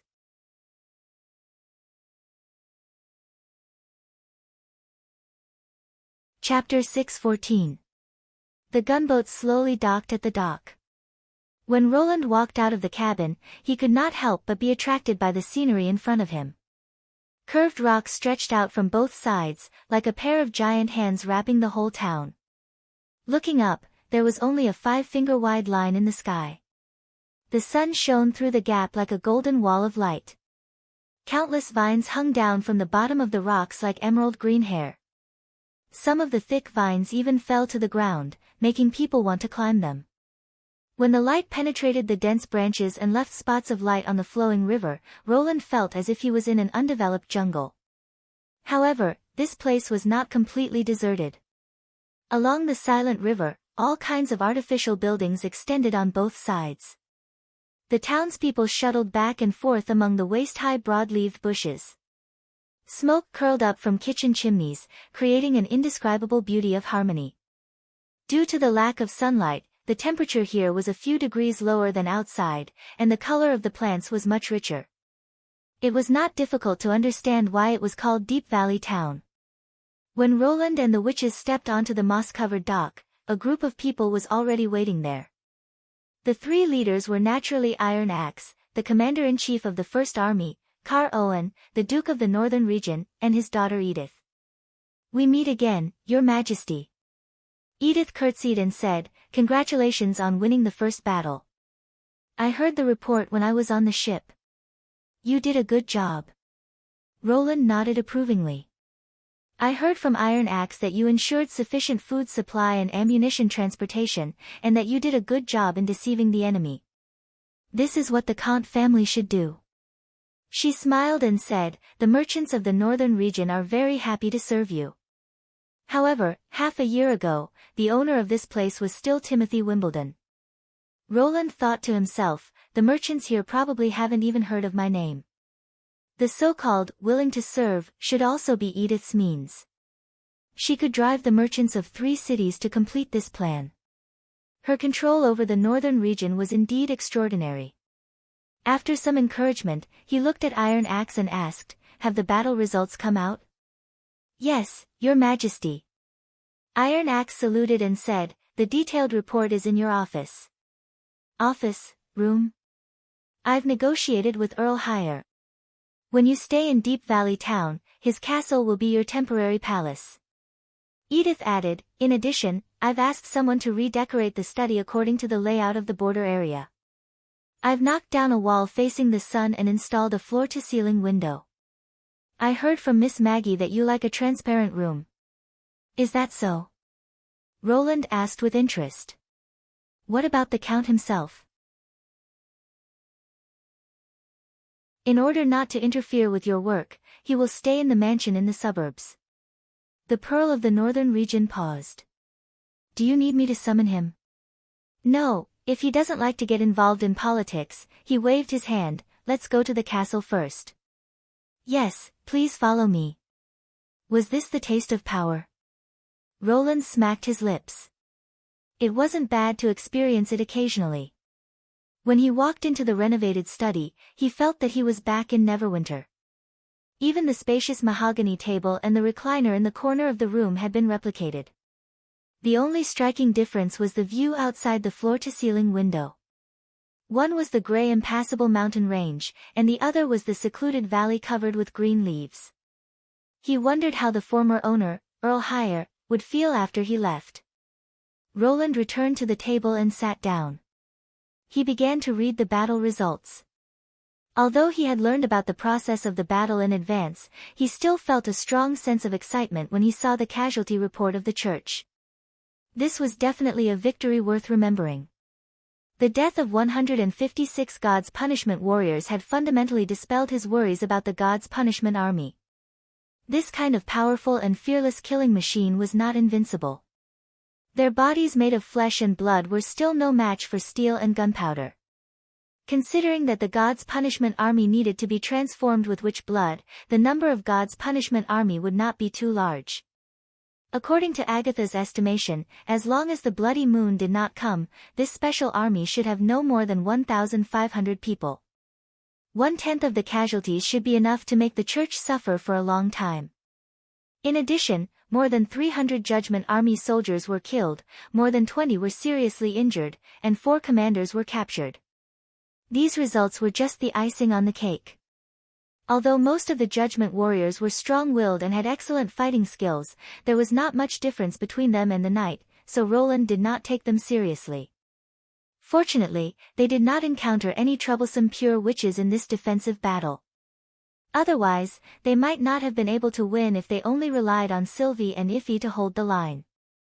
In fact, according to Sylvie's instructions, the machine gun squad that focused on the attack was used to deal with the pervasive pure witches. What about the casualties of the First Army? Roland closed the statistics. 2 were killed and 21 were seriously injured, Iron Axe said in a low voice. All the casualties were caused by the spear throwing of the God's Punishment army. Now the wounded have recovered and returned to the team. After learning that the church had taken action, Lightning immediately sent Nana to Deep Valley Town. In terms of post-war rescue, Miss Angel's ability was irreplaceable. Roland knocked on the table and said, "Arrange a ship to send the bodies of the sacrificed soldiers back to Neverwinter for burial." "Yes." Iron Axe agreed and hesitated for a moment. "Your Majesty, how do you plan to deal with Danny, the captain of the 4th Precision Archer team? The old hunter who shot 5 God's Punishment army soldiers to death?" Roland picked up the teacup and took a sip of tea. Even the taste was familiar to him. "What do you think?" During the rescue process, the report that Danny and his protector were injured and their positions did not match the arrangement immediately attracted Brian's attention. During the summary of the battle that night, Roland received the news through the sigil of listening. However, considering that the battle had just ended, the First Army was still in a celebratory mood, and the protector was seriously injured, he just asked Iron Axe to take care of the wounded first and discuss the matter when he arrived at Deep Valley Town. "I think that although Danny violated the rules by leaving his position without permission, he also made a great achievement. The record of killing 5 Scourge alone is enough to make him a star in the army. The 2 achievements should offset each other." Iron Axe said slowly, "In Iron Sand City, such a brave warrior will also be rewarded by the Master, so." "But the First Army is not an old-fashioned army that rewards people based on their heads," Roland interrupted. "Do you remember what I taught you in the first training session?" Iron Axe swallowed and said, "It's discipline, Your Majesty." You're tuning in to the Blissful Bookshelf YouTube channel. We're so grateful for your support, and don't forget to subscribe to join us on this incredible journey through captivating stories. Your generosity through donations truly makes a world of difference, as it's the primary source of revenue that allows me to expand and enhance this channel for you. Thank you from the bottom of my heart for being a part of this adventure.